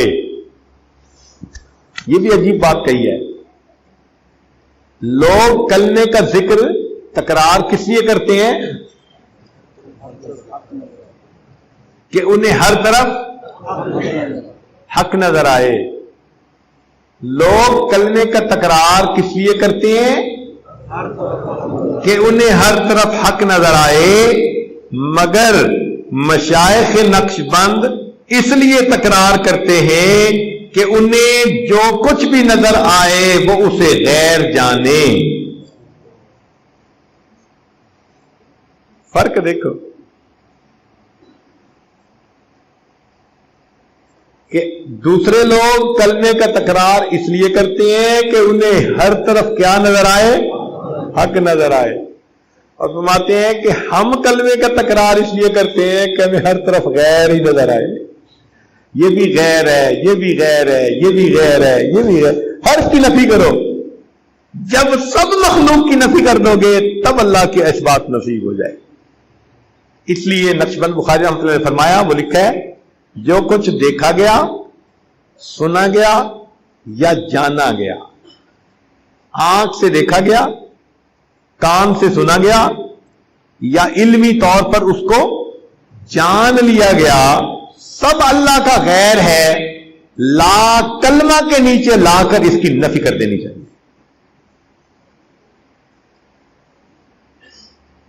تو جو چیز انسان سن سکے، دیکھ سکے، سمجھ سکے، وہ خدا ہو سکتا ہے؟ نہیں نہ ہو سکتا۔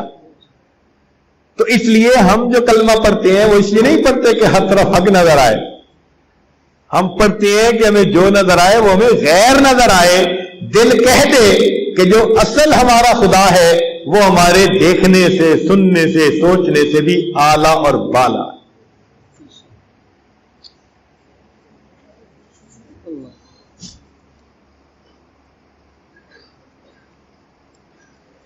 کلمہ کے ذکر سے بڑھ کر کوئی چیز فائدہ مند نہیں۔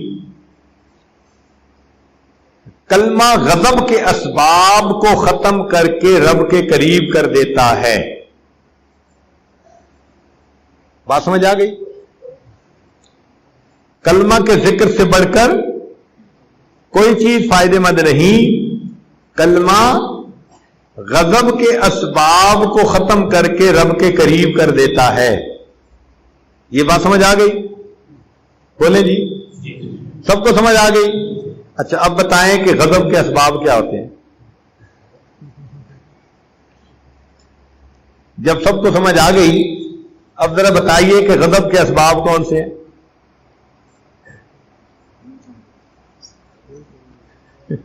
اب فرما رہے ہیں کہ سمجھ نہیں آئی۔ یہاں غضب سے مراد دنیا کی محبت ہے، کیونکہ جس بندے کے دل میں دنیا کی محبت ہو، یہ دنیا کی محبت غضب کے اسباب میں سے ہے۔ اللہ تعالیٰ نے جب سے دنیا کو پیدا کیا کبھی ایک مرتبہ بھی محبت کی نظر سے دنیا کو نہیں دیکھا۔ تو یہ دنیا مبغوض ہے، الدنیا ملعون، نبی علیہ السلام نے فرما دیا۔ تو جب فرمایا نا کہ غضب کے اسباب کو ختم کرتا ہے تو اس سے کیا مراد ہوگا؟ محبت دنیا کو دل سے ختم کرتا ہے اور بندے کو اللہ تعالیٰ کے قریب کر دیتا ہے۔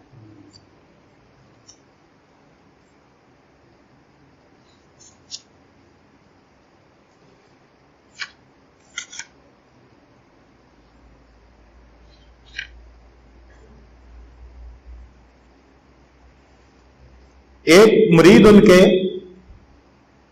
عالم تھے مگر بیعت ہونے کے بعد ان کی صحبت میں آتے نہیں تھے،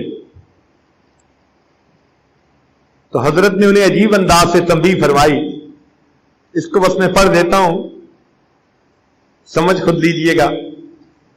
فرماتے ہیں صحبت میں ایک ساتھ رہنا، صحبت میں ایک ساتھ رہنا مجاہدوں کے کئی چلوں سے بہتر ہے۔ صحبت میں ایک ساتھ رہنا مجاہدوں کے کئی چلوں سے بہتر ہے۔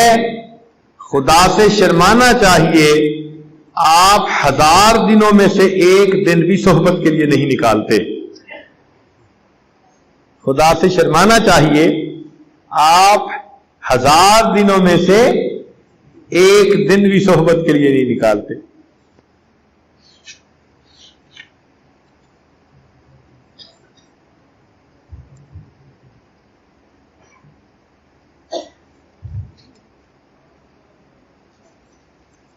ایک اور عجیب ملفوظ سنیے،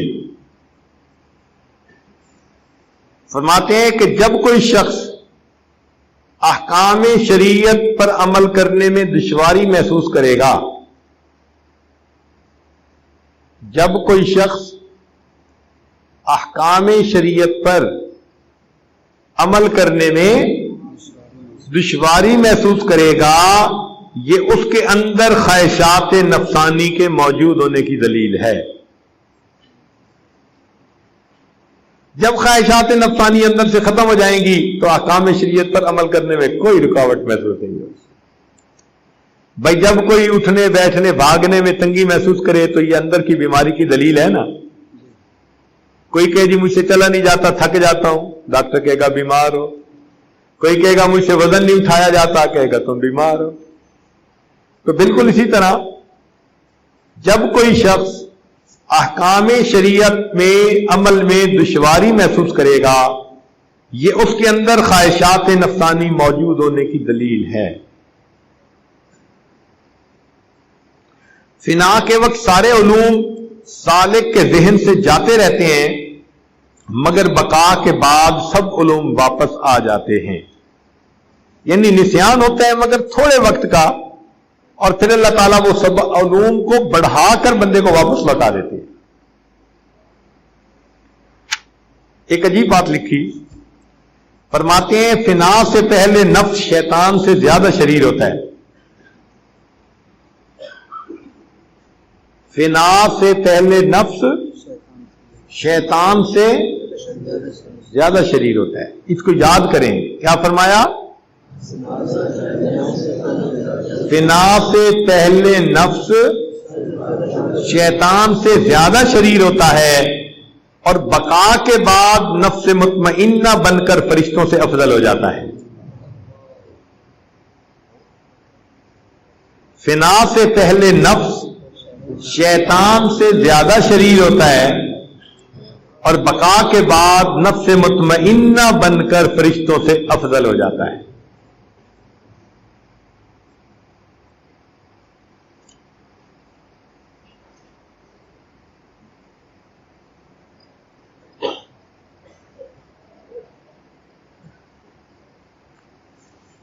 کوئی شخص کمال ولایت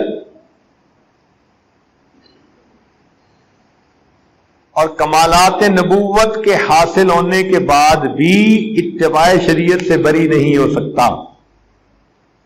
کوئی شخص کمالات ولایت یا کمالات نبوت کے حاصل ہونے کے بعد بھی اتباع شریعت سے بری نہیں ہو سکتا۔ شریعت بنیاد ہے تمام کمالات حاصل کرنے کی۔ جیسے بنیاد کے بغیر مکان نہیں بن سکتا، اسی طرح شریعت کی اتباع کے بغیر کمال حاصل نہیں ہو سکتا۔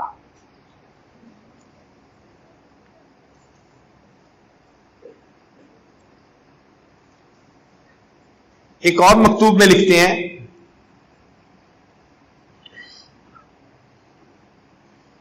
آپ تھک گئے ہیں؟ مگر آپ کو سنانا تو ہے، میں نے خوش ہو کے سنے تو بھی سنانے، اور آپ تنگ ہو کے سنے پھر بھی سنانے۔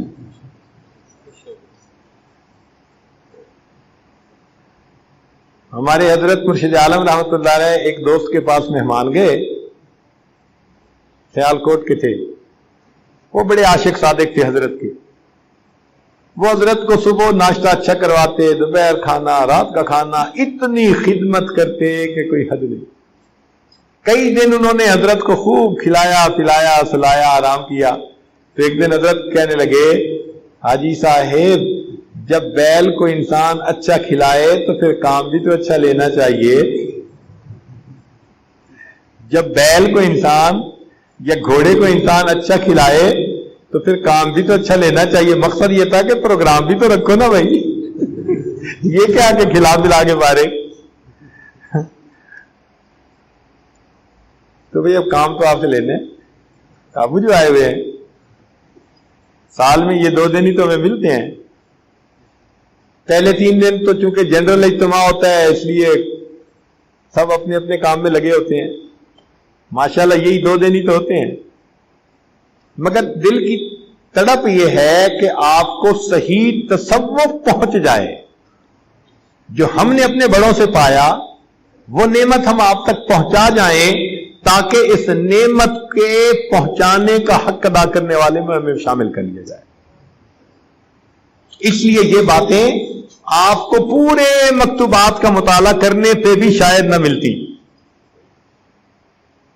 آپ کو اندازہ نہیں ہے ابھی کہ کتنا مطالعہ کرنے کے بعد پھر یہ مکتوبات میں سے ہیرے موتی نکال کے آپ کے سامنے ٹو دی پوائنٹ باتیں کی جا رہی ہیں.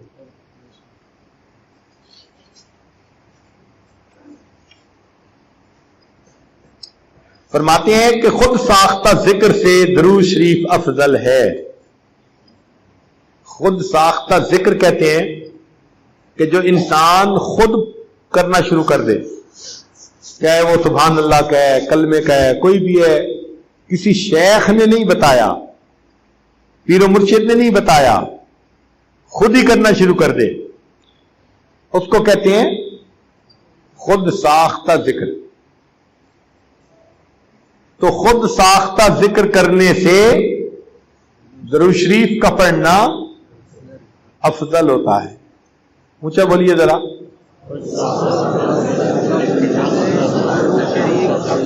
خود ساختہ ذکر کرنے سے درود شریف کا پڑھنا افضل ہوتا ہے، جبکہ ذکر قلبی کا اجر و ثواب درود شریف کے اجر و ثواب سے کئی گنا زیادہ ہوتا ہے. جبکہ ذکر قلبی کا اجر و ثواب درود شریف کے اجر و ثواب سے کئی گنا زیادہ ہوتا ہے، تاہم دونوں کا ثواب نبی علیہ السلام کو برابر پہنچتا ہے. کوئی یہ نہ سمجھے کہ یہ درود شریف پڑھیں گے تو نبی علیہ السلام کو ثواب پہنچے گا اور ذکر کریں گے تو نہیں پہنچے گا. فرماتے ہیں نہیں. خود ساختہ ذکر سے کیا چیز افضل ہے؟ خود ساختہ ذکر سے کیا چیز افضل ہے؟ درود شریف افضل ہے. لیکن ذکر قلبی درود شریف سے بھی زیادہ اجر رکھتا ہے، مگر ان دونوں کا اجر و ثواب نبی علیہ السلام کو برابر پہنچتا ہے. تو جو بندہ ذکر قلبی میں مشغول رہے وہ یہ نہ سوچے جی میں درود شریف تھوڑا پڑھتا ہوں، مجھے تو حضرت صاحب نے بس 100 دفعہ صبح 100 دفعہ شام، میں جی بڑھاتا ہوں. نہیں. ذکر قلبی کی برکات کچھ اور ہیں، اس سے باطنی ترقی ملتی ہے، اور اس باطنی ترقی سے انسان کے لیے پھر معارف کو سمجھنا، تفسیر اور حدیث کو سمجھنا آسان ہوتا ہے.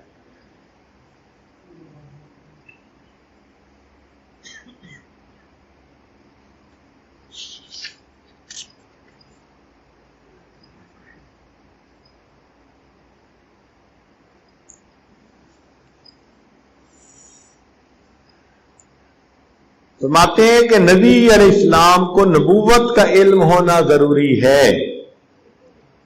نبی کو نبوت کا علم ہونا، مگر ولی کو ولایت کا علم ہونا ضروری نہیں.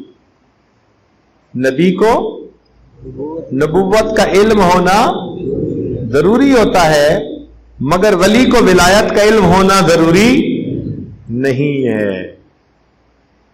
کئی اولیاء ایسے گزرے جن کو اپنی ولایت کی خبر نہیں تھی.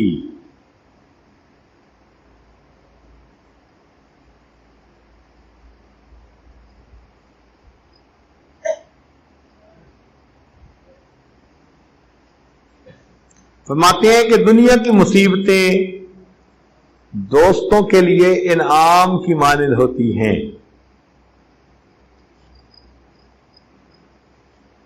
دنیا کی تکلیفیں دوستوں کے لیے انعام کی مانند ہوتی ہیں۔ یہ کیسے ہو سکتا ہے بھائی کہ تکلیفیں پہنچے اور بندہ انعام سمجھے؟ کیوں جی بتائیں، یہ کیسے ہو سکتا ہے کہ ادھر تکلیف پہنچی اور وہ بندہ اس کو انعام سمجھے؟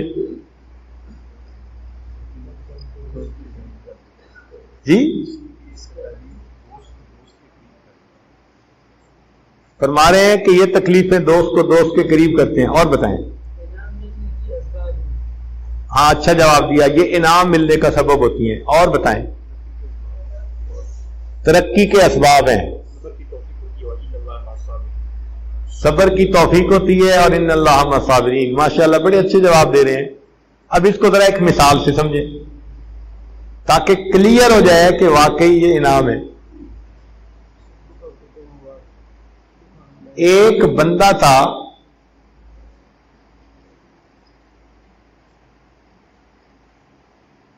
جس کا بیٹا گھر سے روٹھ کے چلا گیا۔ ایک بندہ تھا جس کا بیٹا گھر سے روٹھ کر چلا گیا۔ اب یہ بیچارہ اس کو ڈھونڈتا ڈھونڈتا ڈھونڈتا سارا دن شہر میں پھرتا رہا،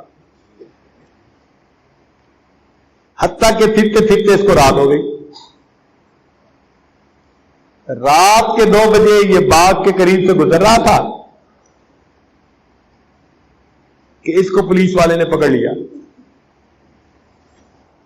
پولیس والے نے اس کو چور سمجھا، آوارہ سمجھا۔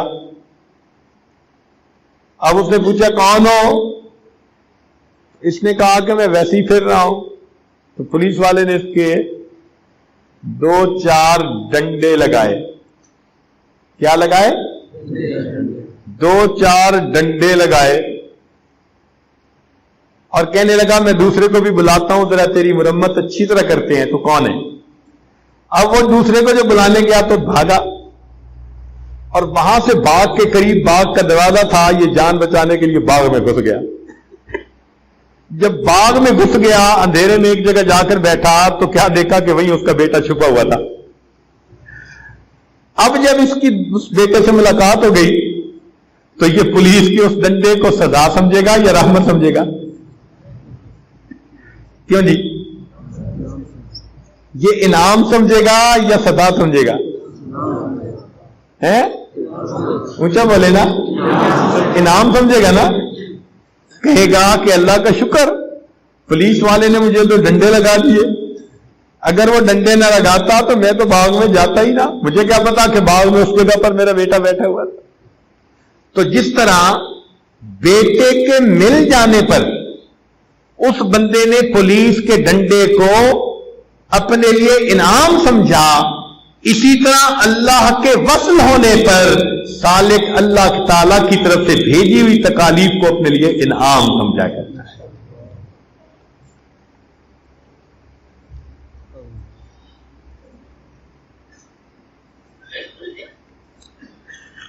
فرماتے ہیں 2 کاموں میں فرق نہ آئے تو کوئی غم نہیں، یعنی 2 باتیں غم کے قابل ہیں، اگر ان میں فرق آ جائے۔ 2 باتوں میں فرق نہ آئے تو کوئی غم نہیں۔ کیا فرمایا؟ 2 باتوں میں فرق نہ آئے تو کوئی غم نہیں۔ اونچا بولیں۔ 2 باتوں میں فرق نہ آئے تو کوئی غم نہیں، ایک اتباع سنت، دوسرا محبت شیخ۔ ایک اتباع سنت اور دوسرا، اگر اتباع سنت میں کوئی فرق نہیں آیا اور محبت شیخ میں کوئی فرق نہیں آیا تو کیفیات ایسی ہیں یا تیسی ہیں، اس سے بندے کو قطعاً گھبرانے کی کوئی ضرورت نہیں۔ کیا ٹھوس بات کہی ہے۔ کہ دو چیزوں میں فرق نہ آئے تو کوئی غم نہیں. دو چیزوں میں فرق آ گیا یہ بڑے غم کی بات ہے. پھر اس کا مطلب ہے something is seriously wrong somewhere. دو باتوں میں فرق نہ آئے تو کوئی غم نہیں. دو باتوں میں فرق نہ آئے تو کوئی غم نہیں. ایک بات اتباع سنت اور دوسری بات محبت شیخ. اگر محبت شیخ میں کمی نہیں اور اتباع سنت میں کمی نہیں، فرماتے ہیں کچھ بھی ہو جائے سالک کو پرواہ کرنے کی کوئی ضرورت نہیں. بات کلیئر ہو گئی؟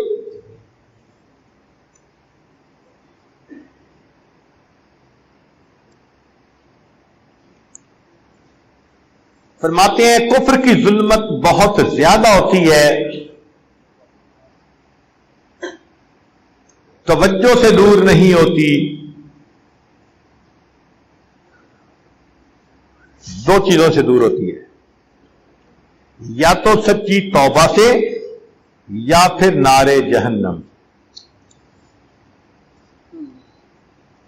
اس کے پیچھے ایک واقعہ ہے کہ حضرت امام ربانی مجدد لسانی رحمۃ اللہ علیہ کا ایک مرید تھا، خادم تھا. اس کا بھائی بیمار تھا اور اللہ تعالی کی شان کہ وہ سکرات موت کی کیفیت کے قریب آ گیا. جو فیٹل سمپٹمز ہوتے ہیں نا موت کے، بس وہ ظاہر ہونے کے قریب ہو گئے. تو وہ بھاگا ہوا آیا اور حضرت کو اس نے کہا کہ حضرت میرے بھائی پر بس آخری وقت ہے، آپ مہربانی فرما کے اس موقع پہ کچھ توجہات کر دیں تاکہ اس کا خاتمہ اچھا ہو جائے. تو خدام کی ان باتوں کو پھر قبول کرنا ہوتا ہے. تو حضرت اس کے ساتھ اس کے گھر تشریف لے گئے. فرماتے ہیں کہ میں نے بیٹھ کر اس کے بھائی پر بہت دیر توجہ کی مگر اس کے دل کی حالت میں کوئی فرق نہ پڑا.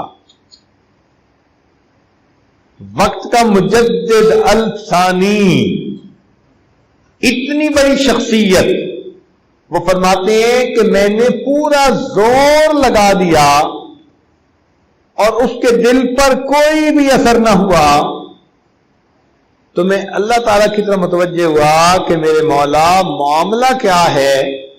فرماتے ہیں راز کھولا گیا کہ اس کی دوستی کفار کے ساتھ تھی اور کفار کی دوستی کی وجہ سے اس کا دل پر وہ ظلمت تھی جو ظلمت کے توجہ کے ساتھ کبھی ظاہر نہیں ہو سکتی.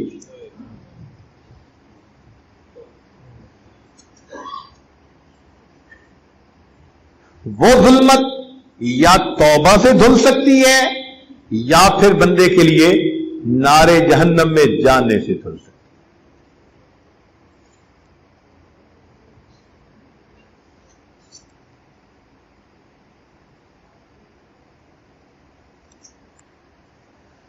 کشف و الہام سے جو باتیں کتاب و سنت کے ان معانی کے خلاف نظر آئیں جو جمہور علماء اہل حق نے کی ہیں، وہ سب کی سب قابل تردید ہیں. کشف و الہام سے وہ تمام باتیں جو کتاب و سنت کے ان معانی کے خلاف نظر آئیں جو جمہور علماء اہل حق نے بیان کیے ہیں، وہ تمام باتیں قابل تردید ہیں، ان کو رد کر دینا چاہیے. اگر علماء حق کا نور ہدایت نہ ہوتا تو ہم ہدایت نہ پا سکتے. اگر علماء حق کا نور ہدایت نہ ہوتا تو ہم ہدایت نہ پا سکتے. احکام شریعہ کے مطابق تمام حرکات و سکنات کرنا ذکر کرنے میں داخل ہے.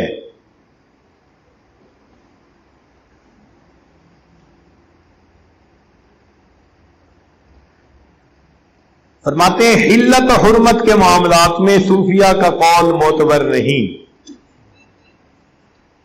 حلت و حرمت یعنی حلال اور حرام کے معاملے میں کیا بات فرما رہے ہیں؟ علت و حرمت کے معاملات میں صوفیاء کا قول معتبر نہیں، ابو یوسف اور امام محمد کا قول معتبر ہے، نہ کہ ابو بکر شبلی اور ابو الحسن نوری کا۔ فرماتے ہیں جفائے محبوب وفائے محبوب سے زیادہ لذت بخش ہوتی ہے۔ جفائے محبوب وفائے محبوب سے زیادہ لذت بخش ہوتی ہے۔ جفائے محبوب وفائے محبوب سے زیادہ لذت بخش ہوتی ہے۔ اور فرماتے ہیں کہ بدعت دین کے حسن و کمال کی نفی ہوتی ہے۔ بدعت کیا چیز ہوتی ہے؟ دین کے حسن و کمال کی نفی ہوتی ہے۔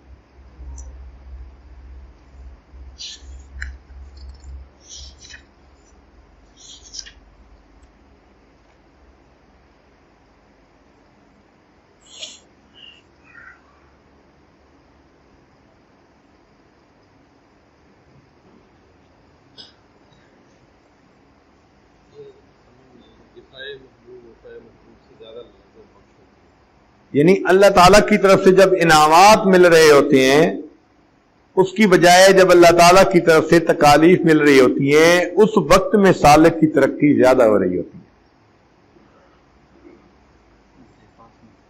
جفا کا مطلب ہوتا ہے انکنسیڈریٹ ہونا کسی کا۔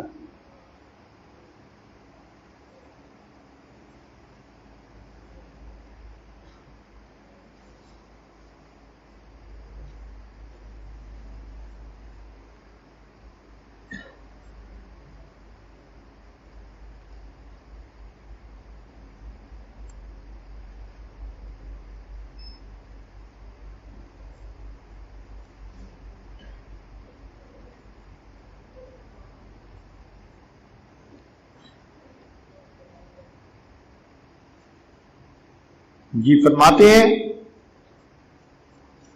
عقل معاد۔ عقل معاد کسے کہتے ہیں؟ دور اندیش عقل۔ عقل معاد کس کو کہتے ہیں؟ دور اندیش عقل لذات باقیہ کو چھوڑ کر لذات فانیہ کی طرف توجہ نہیں کرتی۔ عقل معاد لذات باقیہ کو چھوڑ کر لذات فانیہ کی طرف توجہ نہیں کرتی۔ اور فرماتے ہیں کہ تصوف اضطراب کا دوسرا نام ہے۔ تصوف کس کا نام ہے؟ اضطراب کا دوسرا نام۔ جو پکا صوفی ہوتے ہیں نا وہ مضطرب ہوتا ہے، ہر وقت اللہ تعالیٰ کا دھیان، اللہ کی طرف بڑھنا، اللہ تعالیٰ کو راضی کرنے کے لیے کوشش کرنا، اس کے دل میں آگ لگی ہوتی ہے۔ اس آگ کا دوسرا نام تصوف ہے۔ اور جب یہ آگ ٹھنڈی ہو جاتی ہے نا اندر کی، تو تصوف بھی رخصت ہو جاتا ہے۔ تو صوفی کے سینے میں انگارے ہوتے ہیں اللہ تعالیٰ کی محبت کے، اور جب یہ انگارے بجھ جائیں اور راکھ رہ جائے تو بندے کا تصوف میں کوئی حصہ نہیں رہتا۔ اضطراب ہوگا تو راتوں کو اٹھے گا نا، اللہ کو منائے گا، غم زدہ رہے گا۔ نبی علیہ الصلوۃ والسلام متواصل الحزن، زیادہ وقت غمگین رہا کرتے تھے۔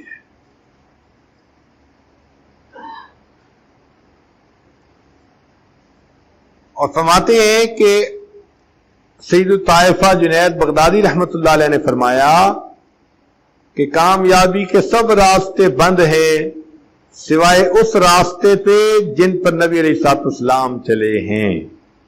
کامیابی کے سب راستے بند ہیں سوائے اس راستے کے جس پر نبی علیہ الصلوۃ والسلام چلے ہیں۔ فرماتے ہیں ذکر و اذکار و افکار بے توسل سرکار دو عالم صلی اللہ علیہ وسلم کے غیر مفید ہیں. یعنی کوئی یہ نہ سمجھے کہ ذکر کرنے سے مجھے اللہ سے ڈائریکٹ فیض مل جائے گا. جو کچھ بھی امتی کو ملے گا وہ محبوب صلی اللہ علیہ وسلم کے سینے اقدس سے ہو کر ملے گا.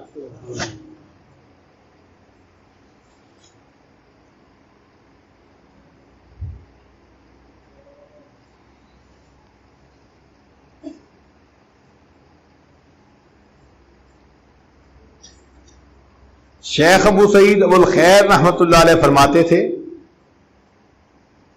کہ ہوا میں اڑنا کوئی کمال نہیں، مکھی بھی ہوا میں اڑتی ہے. ہوا میں اڑنا کوئی کمال نہیں، مکھی بھی ہوا میں اڑتی ہے. پانی پہ تیرنا کوئی کمال نہیں، تنکا بھی پانی پہ تیرتا ہے. تھوڑی دیر میں زمین کا زیادہ سفر کر لینا طی الارض، یہ بھی کوئی کمال نہیں کہ شیطان بھی پلک چھپکنے میں دنیا کے ایک کونے سے دوسرے کونے تک پہنچ جاتا ہے. تو فرماتے ہیں کہ مرد وہ ہے جو مخلوق کے درمیان نشست و برخاست رکھے پھر بھی اللہ تعالی سے غافل نہ ہو. مرد کون ہے؟ ہوا میں اڑنے والا مرد نہیں، پانی پہ چلنے والا، یہ کوئی ایسی خاص باتیں نہیں. اصل بات کیا ہے؟ مرد وہ ہے کہ جو مخلوق کے درمیان نشست و برخاست رکھے اور پھر بھی اللہ تعالی سے ایک لمحہ کے لیے غافل نہ ہو.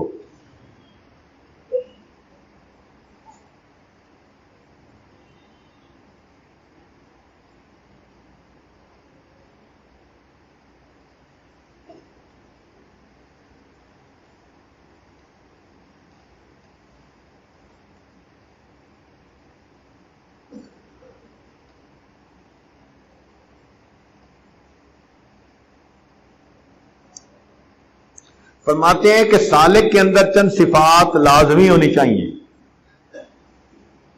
سالک کے اندر چند صفات لازمی ہونی چاہیے. ایک تو یہ کہ حوادث سے متذبذب نہ ہو، حوادث سے متذبذب نہ ہو، یعنی حادثات واقعات ان میں لگ کے معمولات چھوٹ گئے، تکبیر اولیٰ چھوٹ گئی، نماز چھوٹ گئی، نہیں، حالات اونچ نیچ جو بھی ہو، سالک وہ ہے کہ جو پابندی کے ساتھ معاملات پہ عمل کرے،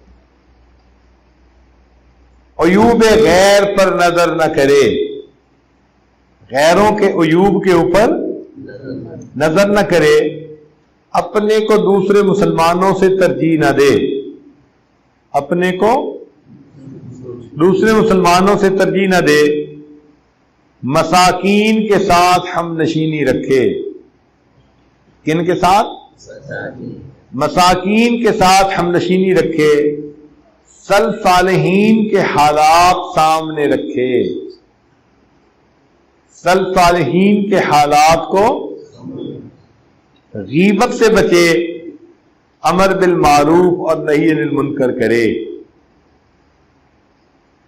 پھر ایک عجیب بات فرماتے ہیں، جو حسنات کا شوق رکھے، سیئات کا خوف رکھے، حدیث کے مطابق وہ شخص مومن ہوتا ہے.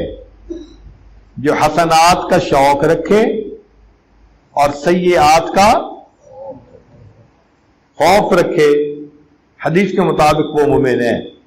اور ایک عجیب بات لکھتے ہیں، فرماتے ہیں کہ طریقت کی کیا مجال ہے کہ وہ شریعت کا انحراف کرے. طریقت کی کیا مجال ہے کہ وہ شریعت کے احکام سے انحراف کرے.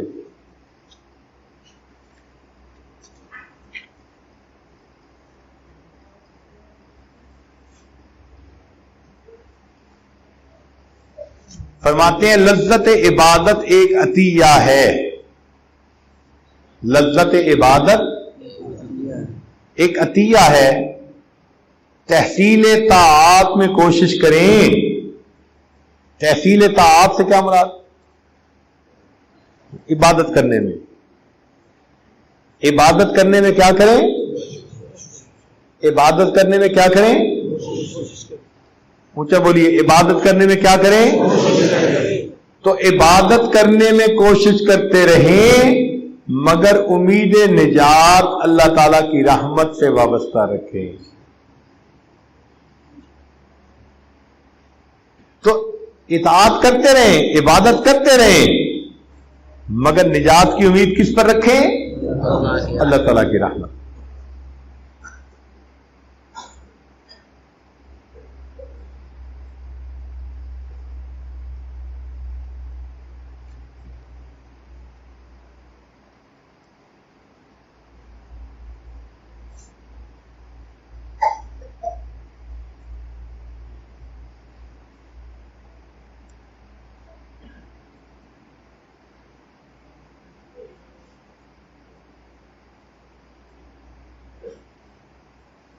جو سالک کسی امر میں اللہ تعالی کے حق کا مطیع ہے وہ اس حالت میں ذاکر ہے.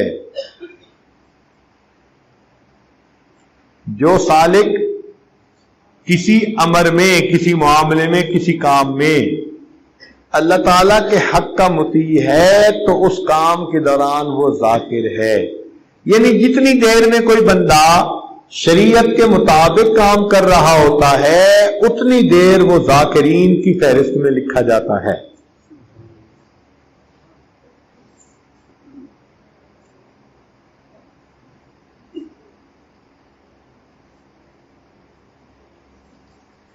فرماتے ہیں کہ منامات پر اعتبار نہ کریں. ہمارے بعض دوستوں کو نا خوابوں کا بہت ہی شوق رہتا ہے. کچھ تو خوابوں کے شہزادے ہی ہوتے ہیں. روز نیا خواب سن لو ان سے. تو فرماتے ہیں کہ منامات پر اعتبار نہ کریں. اگر کوئی خواب میں دیکھے کہ بادشاہ بن گیا تو صبح اٹھ کے بن تو نہیں نہ جاتا. اور فرماتے ہیں کہ بالفرض وہ بن بھی جائے تو کون سا قیامت کا عذاب اس سے دور ہو گیا. کہتے ہیں کہ اگر بالفرض وہ بن بھی گیا تو کون سا قیامت کا عذاب اس سے دور ہو گیا.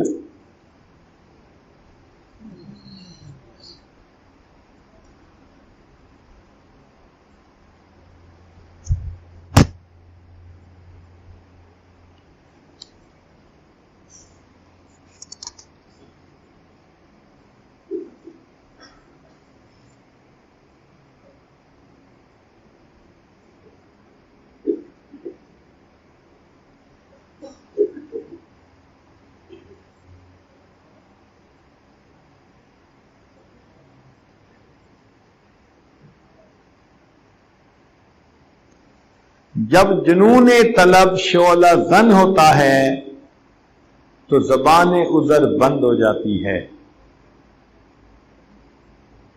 جب جنون طلب شعلہ زن ہوتا ہے تو زبان عذر بند ہو جاتی ہے. پھر کوئی عذر نہیں بندہ کرتا. کیا مطلب اس کا؟ کھولنا پڑے گا. یہ جو انسان عذر کرتے ہیں نا جی یہ وجہ تھی مراقبہ نہ کر سکا، یہ وجہ تھی تسبیحات نہ پڑھ سکا، یہ وجہ تھی تکبیر اولیٰ میں نہ پہنچ سکا. یہ سارے عذر اسی لیے ہوتے ہیں کہ اس کے باطن میں محبت کا شعلہ بھڑکا نہیں ہوتا. جب محبت کا شعلہ بھڑک جاتا ہے تو پھر زبان عذر بند ہو جاتی، عذر ختم ہو جاتی.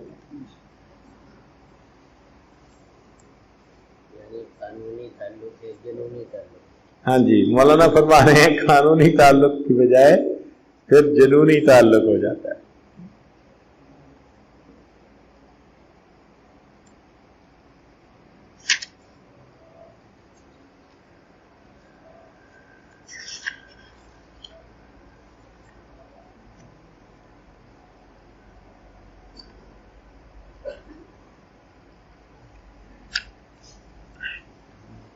انفاس رحیمیہ سے کچھ ملفوظات ہیں شاہ عبد الرحیم دہلوی شاہ عبداللہ مدثری رحمۃ اللہ کے جو والد گرامی تھے، فرماتے ہیں یہ علمی باتیں زیادہ ہوں گی تصوف کی بجائے. فرماتے ہیں کہ مجلس عام میں خلاف جمہور کوئی بات زبان پر نہ لاؤ اگرچہ فی نفس ہی صحیح ہو. مجلس عام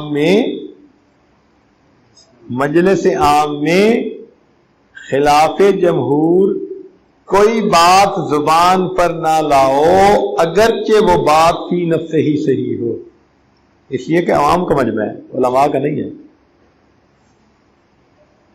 عوام میں کوئی بات ایسی نہیں کرنی چاہیے جو جمہور علماء کی بات کے خلاف ہو.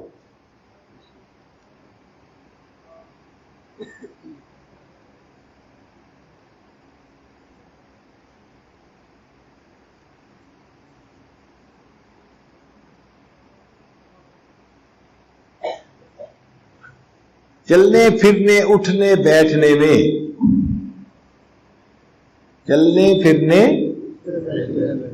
بیٹھنے میں تکلف کے ساتھ قوی لوگوں کا انداز اختیار کرنا چاہیے. قوی لوگوں کا یعنی تکلف بھی کرنا پڑے نا، تو چلنے پھرنے اٹھنے بیٹھنے میں بندے کو صحت مند نظر آنا چاہیے، بیمار نہیں نظر آنا چاہیے. اور کئی تو بیمار ہوتے بھی نہیں، تو لوگوں کو دیکھ کے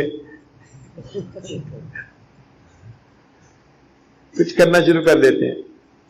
تو فرماتے ہیں کہ چلنے پھرنے اٹھنے بیٹھنے میں بتکلف طاقتور لوگوں کا انداز اختیار کرنا چاہیے.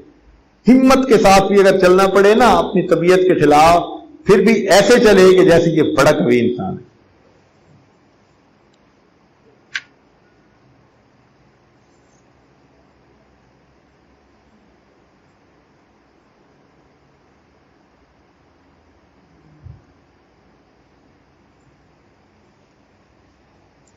طالب حق بیگانوں میں چلا جائے تو اس کو چاہیے کہ جلدی اٹھ جائے. طالب حق اگر نہیں پتا تھا، رشتہ داروں میں چلا گیا، غفلت کی باتیں تھیں، غیبت کی باتیں تھیں، خلاف شرع باتیں تھیں، تو وہ کہتے ہیں کہ طالب حق اگر بیگانوں میں بھی چلا جائے تو کیا کرے؟ جلدی اٹھ جائے. بیگانوں سے مراد جو نیکی والے نہ ہوں، دوسرے ذوق رکھنے والے.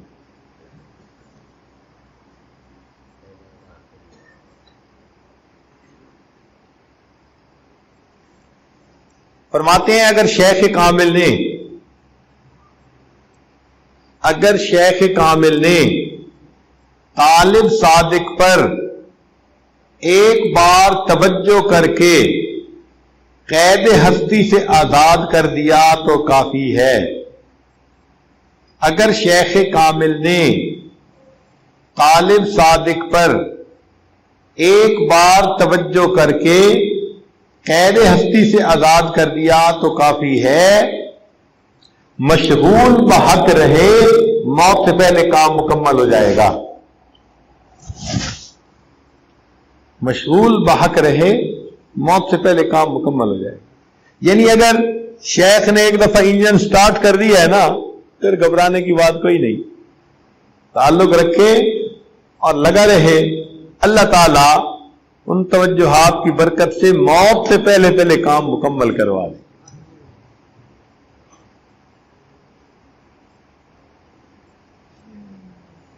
فرماتے ہیں سال ہا سال قبض کی کیفیت رہے تب بھی نا امید نہ ہو. اس کو یاد کیجئے، سال ہا سال قبض کی کیفیت رہے تب بھی نا امید نہ ہو. کیا عجب اس استقامت کی برکت سے ایک لمحے میں نعمت عظمی نصیب ہو جائے. سال ہا سال قبض کی کیفیت رہے تب بھی نا امید نہ ہو. کیا عجب اس استقامت کی برکت سے ایک لمحے میں نعمت عظمی نصیب ہو جائے.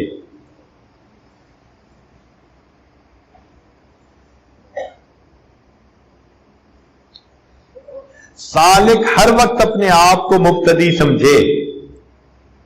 سالک ہر وقت اپنے آپ کو پرائمری کا اسٹوڈنٹ سمجھے. سالک ہر وقت اپنے آپ کو مبتدی سمجھے.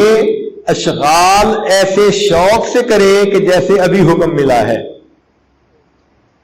اشغال ایسے شوق سے کرے کہ جیسے ابھی حکم ملا ہے.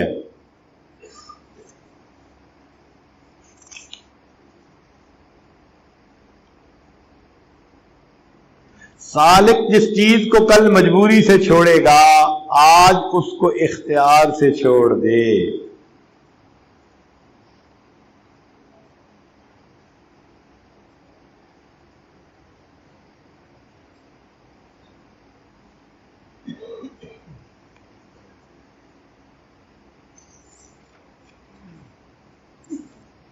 مقصود حاصل کرنے کے لیے اہل اللہ کے سامنے اپنے آپ کو مکمل سپرد کر دے. مقصود حاصل کرنے کے لیے اہل اللہ کے سامنے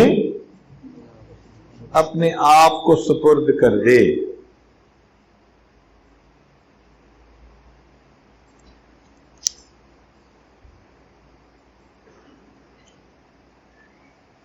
نقوش طریقت شاہ عبد العزیز رحمۃ اللہ علیہ کی کتاب فرماتے ہیں کہ غلبہ حال میں ناروا کلمات نکل جانا معذوری ہے. غلبہ حال میں ناروا کلمات نکل جانا معذوری ہے.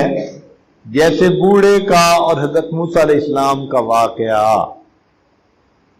وہ بوڑھے کا واقعہ تھا نا جو کہہ رہا تھا اللہ مجھے پتہ چلا ہے آپ کی بیوی نہیں بچے نہیں, آپ میرے پاس آ جائیں میں کھانا کھلاؤں گا سر دھلاؤں گا کنگھی کروں گا. تو وہ فرماتے ہیں کہ وہ بھی محبت میں کہہ رہا تھا, اس کو پتہ نہیں تھا. اسی طرح کبھی کبھی اہل محبت کی زبان سے بھی ایسے الفاظ نکل جاتے ہیں.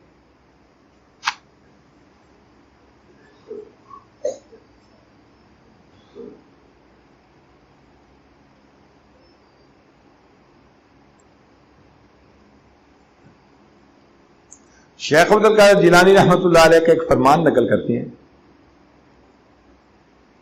شیخ عبد القادر جیلانی رحمۃ اللہ علیہ کا فرمان نقل کرتے ہیں, ہے بہت ہی مزے کا, بہت ہی مزے کا. فرماتے ہیں کہ اسم اعظم اللہ ہے. کیا فرماتے ہیں؟ اور امام اعظم ابو حنیفہ رحمۃ اللہ علیہ کا بھی یہی مذہب تھا. وہ بھی فرماتے تھے کہ اسم اعظم اسم اعظم اونچا بولیے اسم اعظم اسم اعظم اسم اعظم بشرطے کے دل میں اللہ کے سوا کچھ نہ ہو.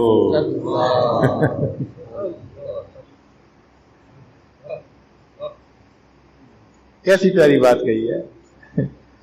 وہ فرماتے ہیں کہ اسم اعظم اللہ ہے بشرطے کے دل میں اللہ کے سوا کچھ نہ ہو.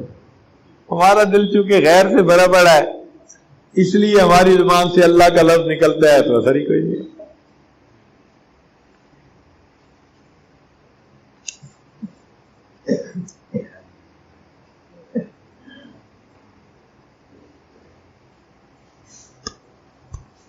چونکہ قرآن مجید میں اللہ تعالیٰ نے فرما دیا الا بذکر اللہ تطمئن القلوب, اسی لیے اللہ تعالیٰ کے باقی جتنے بھی صفاتی نام ہیں ان کا لاکھ آپ ذکر کر لیں, ان سے آپ کو وہ سکون نصیب نہیں ہوگا جو آپ کو اس میں ذات اللہ کے ذکر سے سکون نصیب ہوگا.